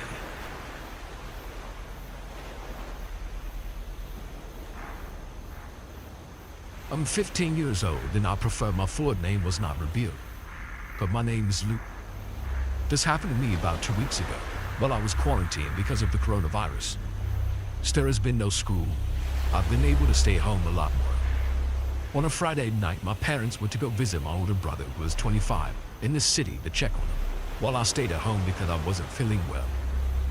At around 10 o'clock, my mom texted me that they would be staying the night at my brother's house and would be back in the morning. I started to feel better and stayed up late a couple more hours playing video games. Then I heard my backyard gate open. My window was right by the backyard, but I thought it could have been my dad. But then I heard a voice I didn't recognize by my window. I couldn't understand what they were saying, but I immediately got scared. I started searching for my phone, but I couldn't find it. And since we didn't have a house phone, my iPhone was the only way to contact my parents. I started hearing pounding on my back door, which gave me goosebumps. I turned off my computer and crawled under my bed. I heard 3 more pounds on the door until it finally burst open, and I heard the intruder in my house. I knew I had to arm myself in case they found me, so I grabbed a screwdriver by my nightstand. As I did this, I heard the voices of 3 men speaking Spanish. As I went to crawl back under my bed, I knocked down my book on my dresser and it made a loud thud. Then I heard more Spanish and someone walking. They were walking towards my bedroom. I hid under my bed as I saw someone in my room. I was afraid. I covered my mouth as I watched the figures search around my room for about 30 seconds until giving up and leaving. Put my ear down to the floor and I heard rustling going on in the basement, and loud yells in Spanish as if two men were arguing. I then finally found my phone on the floor under my sweatshirt and informed the police of my situation, and whispered as much as I could. I asked the operator if I should run, but the lady told me to stay hidden. In like 5 minutes, I heard the police sirens move toward my house, and the 3 Spanish men began scurrying up the stairs. I heard all of them exit the back door and towards the back gate. After hearing that, I hung up and got from under the bed and went toward the living room. As I heard an officer knocking on the door calling out police, I ran towards the door until from behind I was tackled by someone. I let out a scream as someone's hand covered my mouth and began choking me with their arm. The officer kicked down the front door and aimed his gun at me and yelled at the man choking me to let me go. The man let me go and almost threw up. Another officer entered and escorted me outside, where I explained everything. The officer from earlier brought in the guy who choked me, who was bald, had a black goatee, and tattoos all over his neck. He cursed me out and told me that if the cops didn't show up, he would have killed me. I finally called my parents, who came home in less than an hour, where the officer explained to my dad that they entered the backyard because the back gate was not locked, and they bust through my door because I didn't use the chain lock. As the police checked out the house, they saw that the kitchen and basement pantry had been raided, along with some valuables, like some of my mom's jewelry. Unfortunately, the 2 other men still have not been caught, and I haven't heard anything since. I spoke with my dad afterwards. He believed that they were stealing food because of the virus, but the part that puzzled me is why they would rob houses if people were at home. My dad had become a lot more paranoid since that situation, locking every door and is set to installing security alarms and cameras. Now I'm very glad that he did that, because I'm afraid that the one guy who was arrested will come back and fulfill his wish to kill me. This took place in Rhode Island when I was much younger, back in my college days. This was on the local Rhode Island news, so if you tried hunting, I'm sure you could find it. I was dating a girl that went to school in a town I won't name. It was the summer and everyone was back home. My girlfriend's best friend had an internship back in that town, and this girl had a 4-bedroom multi-family home to herself. The other 3 roommates were paying for their rooms, but chose to stay home. I guess they could only get this place if they started paying the rent 2 to 3 months prior to school starting. But whatever. One weekend, my girlfriend asks me to go to that town with her to spend some time with her friend. She's lonely and has nothing to do on the weekends. We're only like an hour away, so it sounds like a plan. We head down and we just chill for the night. We walk by a guy on our way home from the gas station, and he's just staring at us. Kind of creepy, but no big deal. This wasn't the best of areas, but certainly not the worst.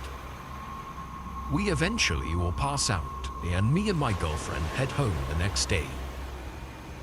The end of the week comes, and my girlfriend asks if I want to go and visit her friend again, but I have to work all weekend, so I decline. She heads down there alone, and her friend's boyfriend is coming over to stay as well. Pretty much a repeat of the weekend before. They all drink, but end up going out and partying a little bit.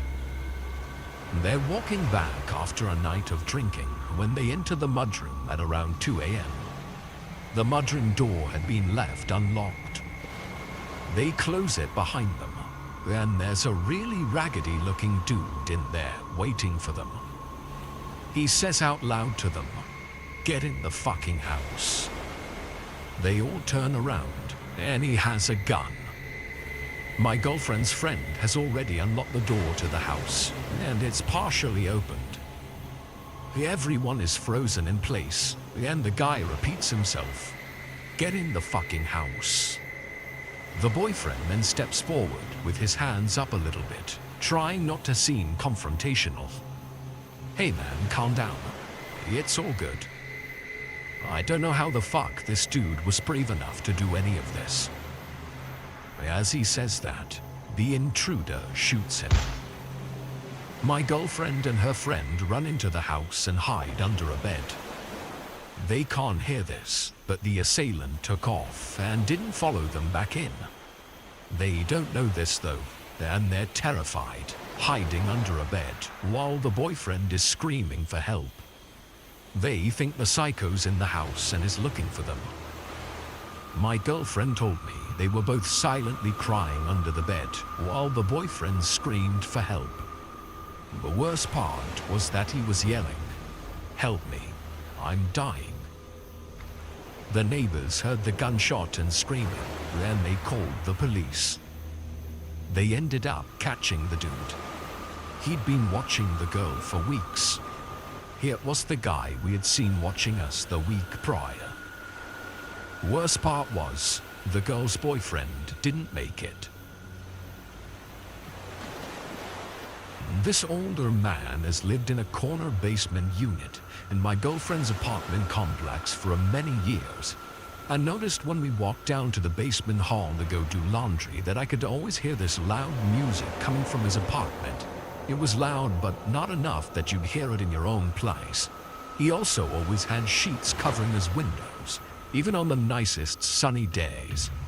We would always make jokes that he played loud music 24/7 because he probably had a hostage in there. Fast forward up until last week. We had just gotten back from getting some groceries when we noticed cop cars surrounding the outside of the apartment, a dead body being brought out, and him outside. A good friend lives in the unit across from him and could hear everything going on and what the cops were saying.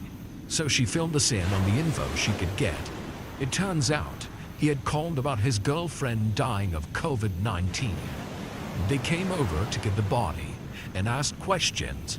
He had supposedly moved the body from the bedroom to the living room and kept changing the time she had died. He would say this morning or also last night, but when the cops looked, they said it looked like the body had been there for at least a few days. And we speculate that he called when it started to smell and used COVID as an excuse so they would stay out of the apartment as much as they could. He also apparently lied about her name multiple times, and they couldn't find any ID on her. She was so severely malnourished and had bed sores all over her body so bad, the cops said she probably couldn't even have walked. The cop who was on the scene saw a lot of unmarked pill bottles and decided to take a look around when he found a 13-year-old girl hiding in the bedroom. She was completely mute, malnourished, and missing huge chunks of her hair. He never mentioned the little girl, even went as far as to tell them nobody else was in the house. Let me make it known this is a small one-bedroom apartment. He never even told the landlord he had 2 people living with him. My girlfriend had also never heard or seen these people.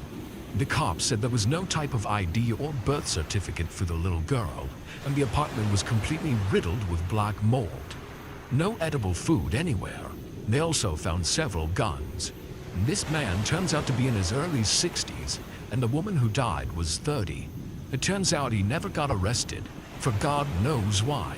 I'm sure they're building a case against him. The girl got taken away. We called the landlord the next day to see if she knew what was going on, and she said she was evicting him and he would be gone in a few weeks. Over this period, the music has stopped, and we've seen him taking out a large cage to the dumpster. He also told the landlord the woman died of natural causes, and that COVID wasn't even involved. We talked to a woman who lived in the unit above him, and she said she had actually called the police multiple times on him. For months, she had kept hearing a muffled someone screaming for help. The cops clearly had done nothing, but he must have known she had said something, because after she had called, he left shit in front of her apartment door. He would scream at her and call her nasty words whenever he saw her around. It's all speculation as to what happened in that apartment, but it's very clear there was some foul play. We've even guessed that he didn't live there full time and would just hold them there and come whenever he wanted to get off or abuse them in some way. I've seen the man once in passing, but I've never spoken to him.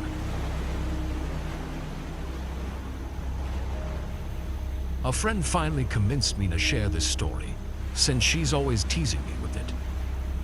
I'm a 23-year-old male in Florida, fairly introverted, and I hardly get out of the house.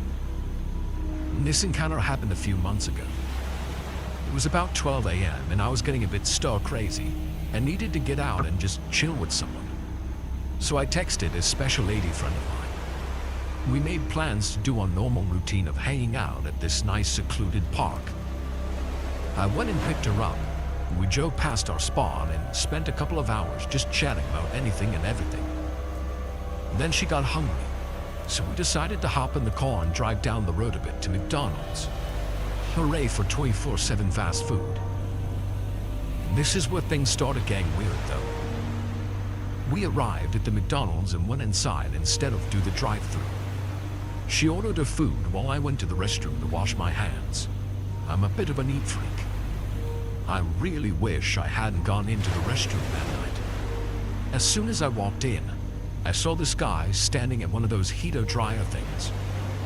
Alright, not too weird. But then I noticed that he was kind of hunched over at it and wasn't moving. Whatever, I chose to ignore him. I washed my hands, but then I realized that he's standing at the only dryer in the place. The damn paper towels are also empty. So I awkwardly try to ask the guy if he was done using the dryer. He doesn't respond. Thoroughly creeped out, I just walk out and draw my hands on my shirt. I get out of the restroom and find my friend, and we sit down at a table to eat. Maybe 20 minutes go by, and we're headed back out to the car to go back to our spot. Well, my friend has to use the restroom, so I figure I might as well also. I mean, surely that guy had to be gone by now, right? Wrong. That guy is still standing at the dryer, mumbling something to himself now. I go into the stall and take a leak, and I can hear him hitting the button on the dryer over and over again. I wash my hands again and don't even attempt to get at the dryer, but the guy moves just as I'm trying to walk past him. He steps back, right in my path, and just looks at me. I notice he's around my age. He just stares at me and says, "Excuse me." Okay. I put my head down and quickly say, "Pardon me," and rush around him to get out of the restroom. 30 seconds later, as I'm waiting for my friend to get out of the ladies' restroom, the guy walks out. He just sits down at a table near me and just staring straight at me. My friend walks out and notices the creep just eyeballing me. She jokingly asks, "Make a new friend in there?" I just shake my head at her and try to lead her out to the car without making it obvious that I'm wanting to run from the guy. Then he does the weirdest thing.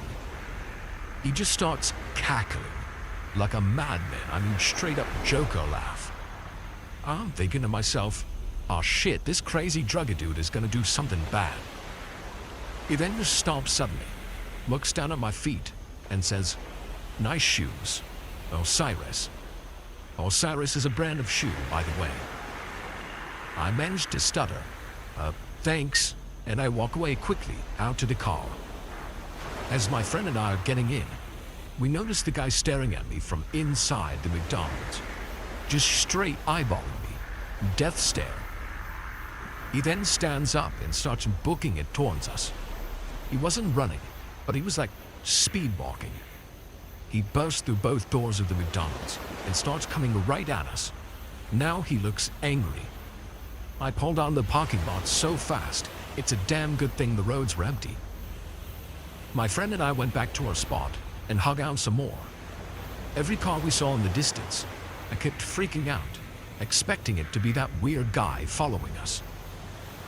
My friend teased me about it the entire night, and still teases me about it to this day. About how I made friends with the creeper in the bathroom who liked my shoes.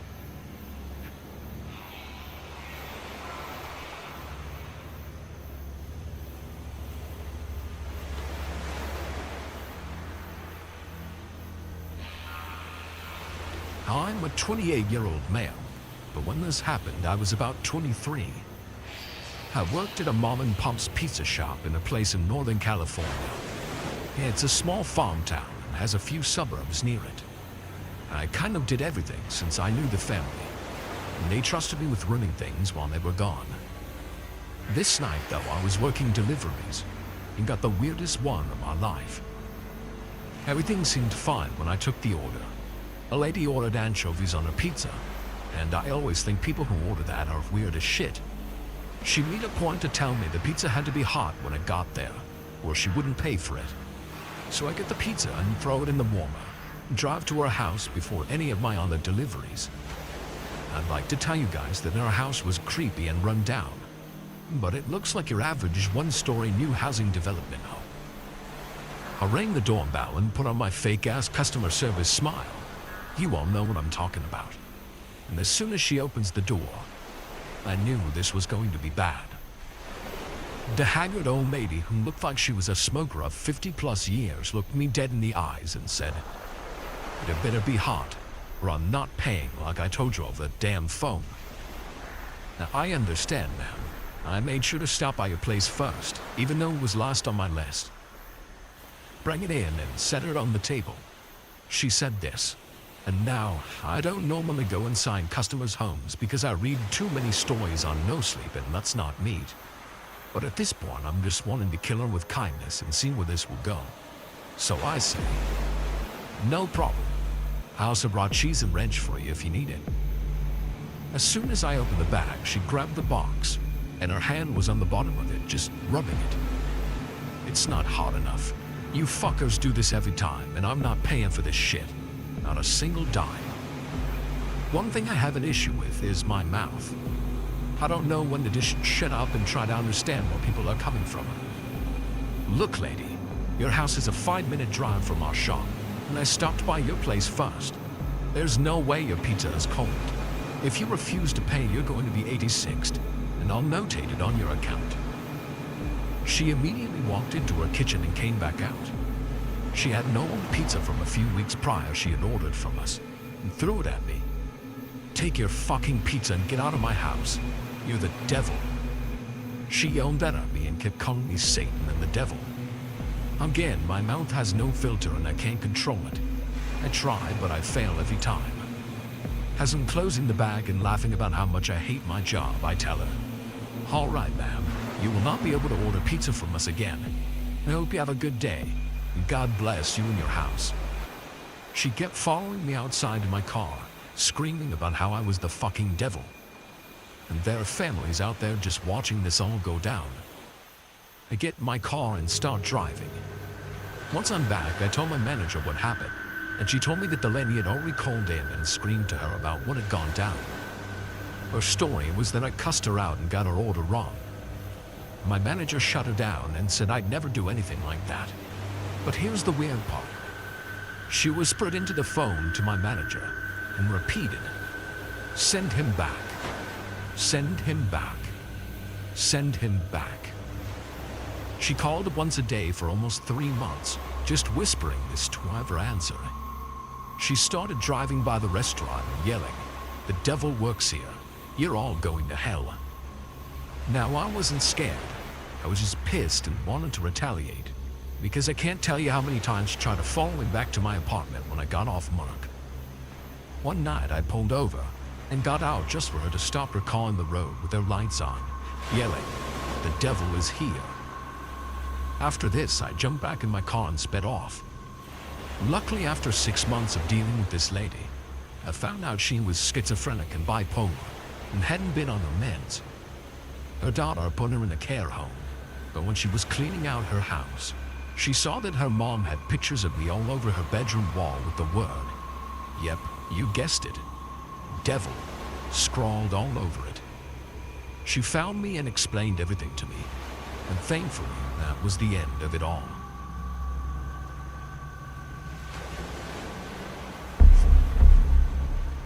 One evening when I was in my junior year of high school, my mom and dad went out, leaving me home alone. I had a lot of homework to do, so I spent the whole evening sitting at a desk in my bedroom.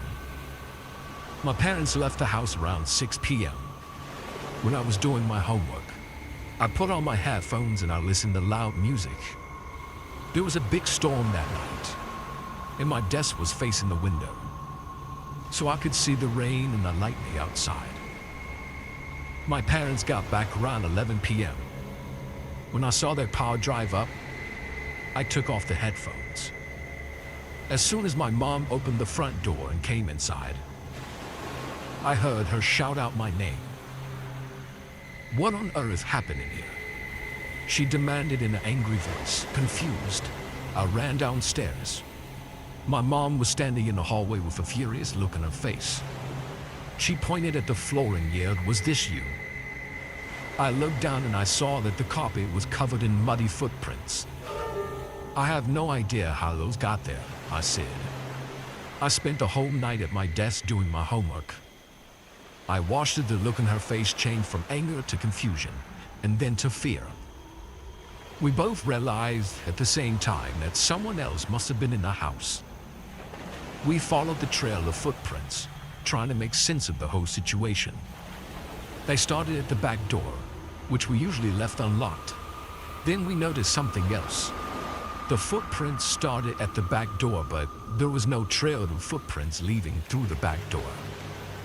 All of a sudden, we hear something loud, a pounding noise that echoed throughout the house. Then the sound of the front door being wrenched open and slammed shut again. We all ran into the garage and locked the door behind us. My mom took out her cell phone and called the police. She told them to come quickly as she shouted that someone's in our house. After what seemed like hours, a patrol car arrived with 2 police officers, a male and a female. One officer stayed with us in the garage, while his partner went through the house, searching room by room. When she came back, the female officer told us that there was no one in the house and it was safe to go back in. As we were all breathing a high sigh of relief, she asked, "Whose bedroom was upstairs on the left?" My parents looked at me. "It's mine," I told the officer. She asked us to follow her. As we walked through the house, we could see the trail of muddy footprints leading from the back door through the living room, through the hallway, up the stairs, and to my parents' bedroom, then toward my room. They stopped at my doorway. The female officer pointed at my door, which had been open the whole night. Scrawled on it in black marker was the following: 8:47, I see you. 8:53, you forgot to lock the back door. 8:59, you seemed focused. 9:24, turn around.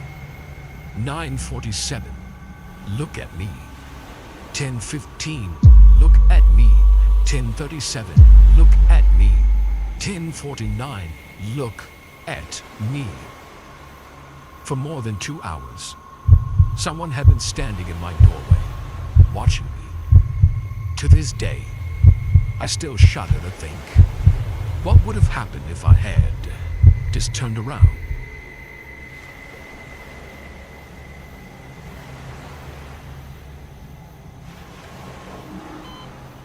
When I was 16 years old, I was at a very low point in my life, and I ended up getting hospitalized for 4 months over the summer.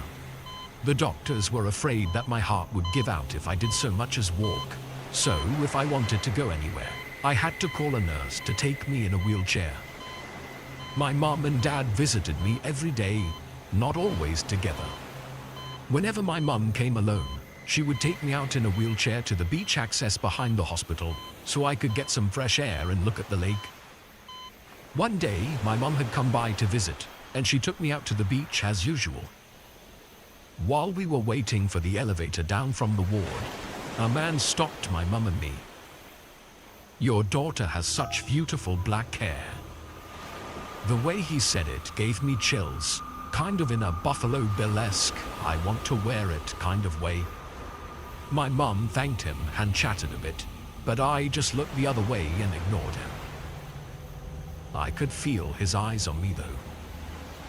We all pile into the elevator, and as soon as the doors close, I feel something tugging at my hair. I glance over, and I realize that the guy is playing with my hair. I'm pretty creeped out here, but I don't want to cause a scene just in case he has a mental disorder and can't help himself. So I just leaned over as far as I could in my wheelchair so that he couldn't reach me without alerting my mum. Anyway, we reach the bottom, get off, and my mum and I start wheeling over to the beach, while the guy just stands there by the elevator and watches us go. I told my mum what he did, and she said that she would make sure to do something if we ever saw him again. After that, we kept seeing him, always by the elevator. He'd make a comment about how beautiful my hair is, and my mum would nod politely. We'd get inside the elevator and he'd try play with my hair, but my mum would move in the way so that he wouldn't be able to. We'd get off and he'd just watch us roll out. And this happened quite frequently. It was creepy, but we decided he was harmless. That was until about a month later. We went down to the beach as usual, and this time we didn't see him at the elevator, but we didn't think much of it. At some point, my mum had to use the restroom, and it was mutually decided I was old enough to take care of myself for 3 minutes. I was sitting in my wheelchair, looking out over at the lake and enjoying the sun, when I started getting pushed. Thinking it was my mum, I turned around to ask for 5 more minutes. But no, it wasn't my mum. It's the fucking guy. He's pushing me towards the bushes, and the look on his face is predatory. I scream, but the only other people out there are in the canoe in the water. They can't hear a thing. So I make a decision. I decide if I'm going to die, I'd rather it be a part failure than by this dude's hand. So I get up out of the wheelchair and I start sprinting towards the restrooms. I look behind me to see if he's following, and fortunately, he's not. He's just standing by the wheelchair, looking shocked. I guess he thought I was paralyzed. I make it back to my mum, who run out of the toilet as soon as she heard me screaming.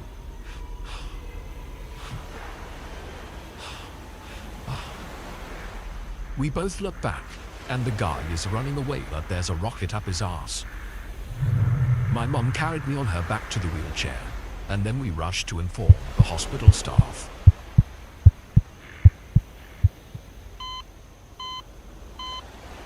They put a watch out, and for the next few months, there's security hanging around the elevator on my floor. But he never came back.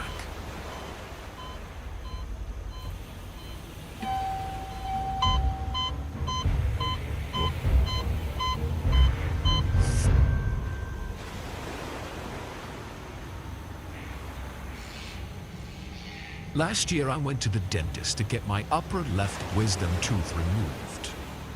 I thought they'd offer me general anesthesia, where I'd go to sleep and wake up and it would be done. But instead I was told that I would have to have the twilight option, which is where you get the needle in the arm. You're a bit groggy but unaware of your surroundings and not fully asleep. Now I'm not totally sure why I had to have this option, but it was something to do with how complicated the surgery was. And I figured as long as I didn't feel any pain, it wouldn't matter. And I wasn't nervous at all, as I didn't really read up on what was involved. But my friend Damon gave me a ride, and then he was going to swing by and pick me up after. They injected me and I felt a little dizzy. They applied some gel to my mouth and lowered me into the chair. It was a strange sensation. I couldn't feel my hands or my feet, but I had an incredible itch on my nose. I don't want her to say something, but realized then I couldn't say anything. It was absolute torture, real quick. The dental assistant pressed down hard on my tongue. The pressure really hurt. Then I felt a sharp stabbing pain into my gums. It was excruciating. She turned to the dentist and assured him that I wasn't feeling anything. But I was. I tried to speak. I tried to tell her that I was feeling every single time she stuck her instrument into my mouth. But I couldn't. I heard the sound of a drill, and then a saw, and then another needle, and I felt the jab into the interior of my cheeks as the dentist poked around. It was the worst pain I'd ever felt. And then there was this crunching sound. It was so loud. And the scraping as he literally ripped out my tooth. Now my nerves were so shot at this point, but as each time he touched a tooth, a sharp pain would strike through my brain. And as he retracted his scalpel and the instrument that carried the tooth, it somehow slipped, and he dropped it. Now I felt it wedge in my throat. He didn't realize it at first. He was talking about his future vacation or something. My tooth was in my throat, and I could feel myself choking on it. And yet there was nothing I could do. I tried blinking rapidly, but never saw a blink happen once. It was like my brain knew something that was happening, but my body and my brain were just disconnected. When the dental assistant asked for the tooth, the dentist joked that he might have dropped it. And she looked around outside of my mouth, not even thinking that it was inside. I could feel my windpipe closing and fluid building up. I felt like I was drowning. I was begging for help, begging for her to save me. She stuck a suction pipe into my throat and it cleared some of the clot, but I guess I somehow swallowed it. And I pushed my tooth further into my throat, jamming it in there. Now I was telling myself, breathe through your nose, breathe through your nose. But I just felt it getting harder and harder. It was like I was in an oven, and then she panicked. I heard them say that I was choking, at which point I could no longer breathe. I vaguely remember falling out of the chair and hitting the floor, and then being spun over and then just blacking out. When I came to, I learned the assistant had performed a tracheotomy on me. She had cut a hole in my throat so I'd have an airway to breathe. Now, have you ever seen one of those commercials where people have smoked for too long and they have a hole in their neck? That's me now. The next time I have a toothache, I'm going to take a hammer and smash it out. It'll be less painful. Now, I do admit this story has a very fine line between bizarre and abusive, but overall, it's the creepiest thing that's ever happened to me. In all honesty, I've had a lot of creepy encounters, known a lot of normal people that ended up doing very bad things. Sometimes I almost feel like I'm cursed to make friends with rough edges. And this whole situation started when I was a sophomore in high school. I showed up to school one day and noticed a new boy in my class. I was your atypical goth girl, and this guy was a teenage bad boy dream. Piercings, leather jacket, reading some sort of obscure novel. I was hooked at first sight. I introduced myself, and soon enough we were dating. He will henceforth be referred to as X for the rest of the story. Now, for a little background, I was brought up in an alcoholic parent's home. There were many times I was living by myself or with a friend because one of my parents was in the hospital. And despite the chaos in my family life, I still managed to go to school every day and pull in decent enough grades. After one time too many, however, I was left for 2+ months living alone. Instead of coming home to an empty house, I asked X if I could live with him since he was closer to school. He and his parents happily welcomed me into their home. At this point in the relationship, maybe 5 months in, we were phasing out of the puppy love stage, and I was starting to notice some very serious red flags. X was very mental and started cutting regularly. His parents were very heavy drug users. There would be times I would try talking to X and he would literally stare off into space and not notice my existence. He was never mean or abusive towards me, but I could definitely tell something was unhooking in him. And when we started living together, it started to become very evident something was very, very wrong. He started to tell me he thought he was possessed by demons and couldn't control himself. When we both spiraled into moderate drug use, I started skipping school, and he started seeing more of these demons. In all truth, I hadn't realized what a hole I had dug myself into by living with him. One night, we ended up falling asleep after smoking a bowl and watching a movie. It was a big house, and we were living in the garden-level basement, 2 or so floors below his parents' 7 siblings. Around midnight, I was woken up by the most frightening screech I'd ever heard. X was right next to me in bed, contorting, convulsing, and screaming bloody murder. At first, I thought it was just a seizure. I've seen friends have seizures before, and I didn't interfere, only looking for one of our cell phones to call 911. As I got up out of the bed, he looked me dead in the eyes. The blood drained from my veins. I've never seen such hate. Everything seemed to happen in flashes from there. He never broke eye contact as he slowly rose from the bed. It almost looked as if he was a marionette on a set of strings, pulled up with sunken shoulders. A half-smile formed on his face as his body twitched. He started walking towards me. I can't describe how terrified I was, cornered in the room, opposite to the door. I felt my ears swell and ring. He started screeching at me, coming within a centimeter of my face, never breaking his gaze. I started pushing him, yelling at him to cut it out, but it was like trying to push away a stone statue. He would not move. He finally started talking, ranting about the demon and not making a single word of sense. As bizarre as it was, I knew he was having some sort of mental episode. I truly did fear for my life and knew I needed to escape. Suddenly, I felt as if I was sucked back into the moment, and my senses were incredibly acute. I noticed the window we had cracked open earlier. I pushed the window back, punched through the screen, and climbed out as he stood silently staring after me. I'm pretty sure I stayed outside for an hour, hyperventilating before I decided to ring the doorbell. One of his parents answered, very confused, and set me up with a blanket on the couch on the first floor with no questions asked. In the morning, X came up and acted as if nothing had happened, no matter how much I pestered him about it. It was as if it had all been a bad dream. I made arrangements to stay with another friend that day, and broke up with X about a week after, once I was actually able to face him again. Sometimes I wonder if it had been some sort of sick joke to get me out of his house or out of the relationship. But I watched unshocked in the years after as he fell into severe drug abuse and mental illness. At one point, I went to a school counselor and told him how worried I was for him, but it only made him hold a grudge against me. After everything that happened, I really started to feel sorry for him, and sort of weirdly forgave him for what he did.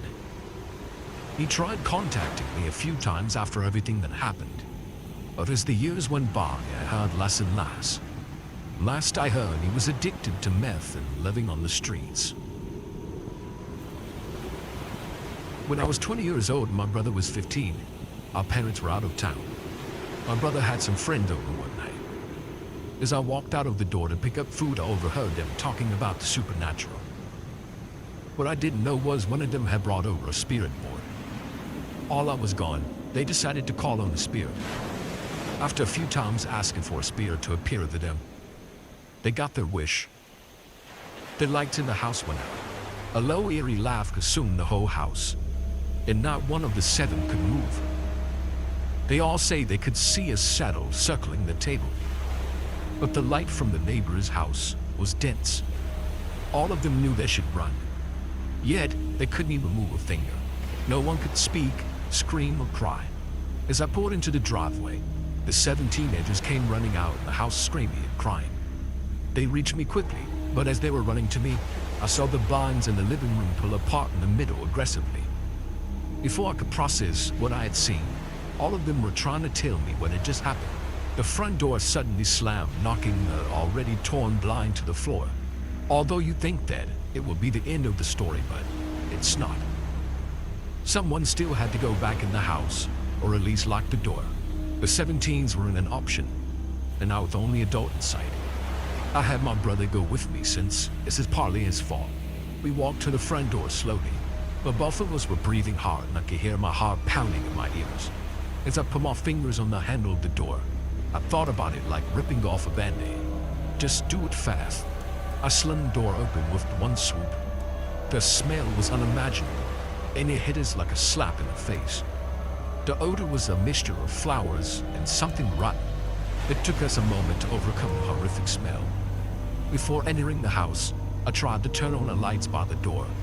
The outside light and the hall light turned on right away. I shouldn't have been surprised to see that the house was in shambles if I hadn't seen the blind rip open or see the door slam on its own. I would have thought my brother had entertained a wild party.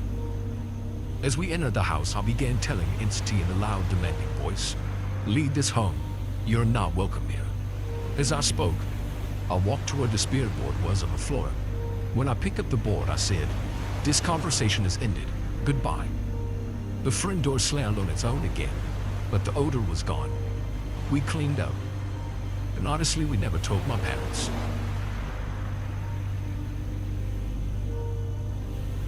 In 2011, on my 21st birthday, I took it upon myself to go backpacking through the Canadian mountains all on my own.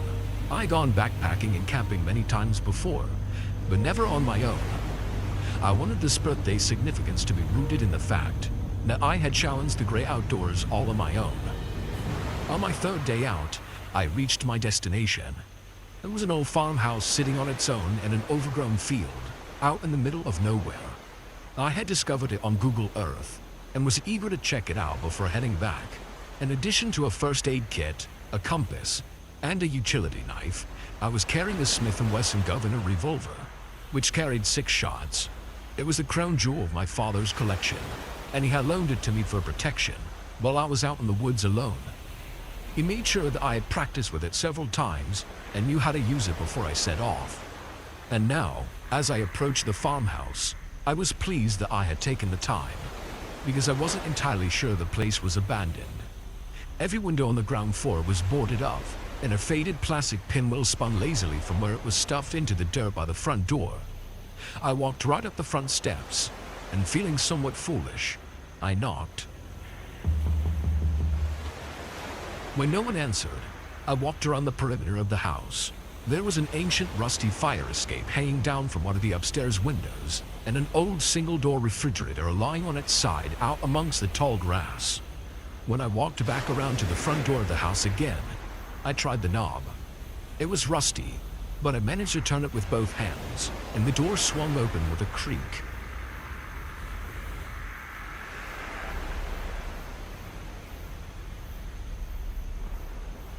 I was just about to walk in when I felt the sensation of eyes on me, and I spun around. Out by the tree line, I saw what appeared to be a man with a long gray beard staring at me. I immediately felt foolish and guilty and waved at him, my other hand reaching into my belt to rest on the handle of the gun. "Hi there. Is this your place? I'm sorry. I'll leave." For maybe 10 seconds, the man just stared at me. Then, without saying anything, he turned and walked back into the trees. That made me nervous. I didn't know how to interpret it. And the last thing I wanted to do was walk back into the woods knowing that he was out there. I decided to enter the house and close the door behind me. I slid a dusty stool in front of the door so I would hear it tip over if anyone entered. I spent the next hour exploring the house, occasionally glancing out of the windows to see if the man had reappeared. When it finally began getting dark out, I was still nervous and unwilling to leave the house, so I walked up a narrow flight of stairs to the attic, locked the door behind me, set up my gas lantern, and unrolled my sleeping bag. After a light dinner, I updated my journal, turned off the light, and prepared to get some sleep. But after a minute or so, I heard creaking on the stairs, and my eyes shot open. I looked over towards the door, and I heard the faint sound of footsteps climbing the narrow staircase. I threw myself out of the sleeping bag, grabbed my flashlight and my gun, and pointed them both towards the door. I called out, "Who's there? If I'm trespassing, I'm sorry. I'll pack up and leave. Just don't try to open the door. I have a gun." The footsteps continued to climb without hesitation. When they were just outside the door, I heard the doorknob rattle. I made my voice sound as furious as I could. "Don't try to get in. I told you I have a gun. Just tell me who you are." There was a moment of hesitation, and then the doorknob began to jiggle harder. "Stop it. I'll fucking shoot." I made myself count to 5, but the doorknob continued to jiggle violently. Last chance. I made myself count to 5 again, and when the jiggling didn't stop, I fired 2 shots through the door, aiming low, intending to hit the stranger's legs. As soon as the shots rang out, the knob stopped jiggling, and there was silence. There was no sound of anyone falling backwards down the steps or a gasp in pain. There was just silence. I kept the gun up and cautiously walked towards the door. I unlocked it and opened it. I nearly shat myself when I saw there was nothing standing there. There was no blood, no body, no indication that anyone had been standing there. I slammed the door, locked it again, and dragged an ancient rusty armchair in front of the door to block it.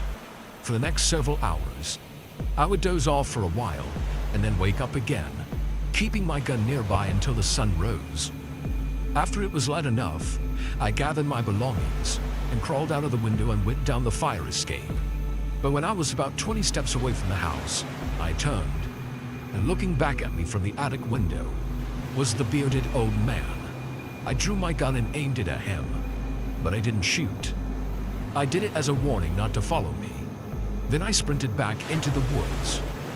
2 years later, in the summer of 2013, I returned to the house with 4 of my friends and showed them all the bullet holes in the attic door. I still go camping every now and then, but I always make sure I bring my handgun, because you never know who might be watching you from the shadows. I'm 23 years old, and as a child, my family and I would spend all 3 months of summer at my grandpa's huge farmhouse in Tirana, Albania, which is around 7 miles from the nearest town. Apart from an old computer, my grandparents have a complete lack of recent technology, so I often found myself exploring woods, taking long relaxing walks, which I liked because it gave me time to think. And a lot of the time, I went hunting with my dad and grandpa in search of coyotes and foxes, which would kill our livestock. Just to be more clear, I'd been taught to shoot for years at this point, and I found myself to be quite a good shot. One particular day, it was around 1 p.m. Bored out of my mind, I decided to take my grandpa's 2 German Shepherds for a walk. Eventually, we got to one of my favorite places, a crystal clear river, around 7 foot wide. Walking, I noticed the tall man on the other side of the river, with his back turned to me. He was wearing a pair of black jeans and a hoodie, which I found odd considering it's around 80 degrees this time of year. Even more concerning is that there's usually nobody around for at least a few miles. Despite this, I spoke to him and asked if he was lost or if he needed any directions. He ignored me completely, not even acknowledging I was there. I continued to walk and had eventually made some distance from this person. Then I heard him crossing the river and come across to the side I was standing on. I turned around to see him just standing there with his eyes wide open, almost as if he was surprised to see me. Trying not to think much of this, I continued walking, only to notice that he was following me at a slightly faster pace. I turned around and said, "Do you want something, sir?" I said this in confidence, simply because I had my grandpa's 2 dogs with me. He began to walk much faster towards me. Now I was genuinely scared. I knew nothing of this man, who he was, what he wanted, if he was armed. So I ran. To avoid leading him directly to my grandpa's farmhouse, I cut through a small woodland, at which point I thought I'd lost him and continued to make my way back home. I spoke nothing of this to my parents. That same night, I went ahead to my room and decided to call it a night.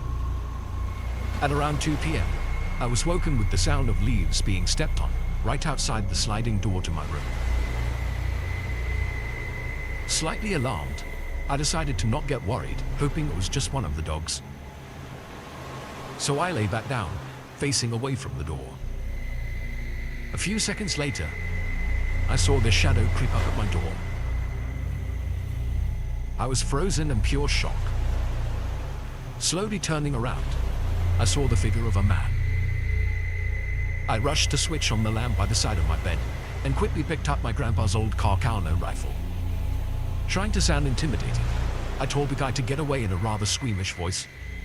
He stood there for a few seconds, and then quickly pushed my sliding door to the side. Knowing full well I didn't have it in me to shoot him, I screamed for my dad as loud as I could. He continued to stare at me until my dad barged the door open, and he ran into the woodland. In anger, my dad took the rifle out of my hands and started shooting into the night, in hopes of one of the rounds catching him. The next morning, the police were called, but could do nothing about it apart from file a report. I didn't know if it was the man from the river or not. So again, I ended up saying nothing. I thought if I did, I could get an innocent man arrested. Around 2 weeks later, I still hadn't gotten over what had happened. On that day's paper, we saw an article titled, "18-year-old boy murdered in his sleep." I translated this as best as I could from Albanian. At the bottom of the article, there was a picture of the man I saw at the river, with the same surprised expression, as if he had no idea what was going on.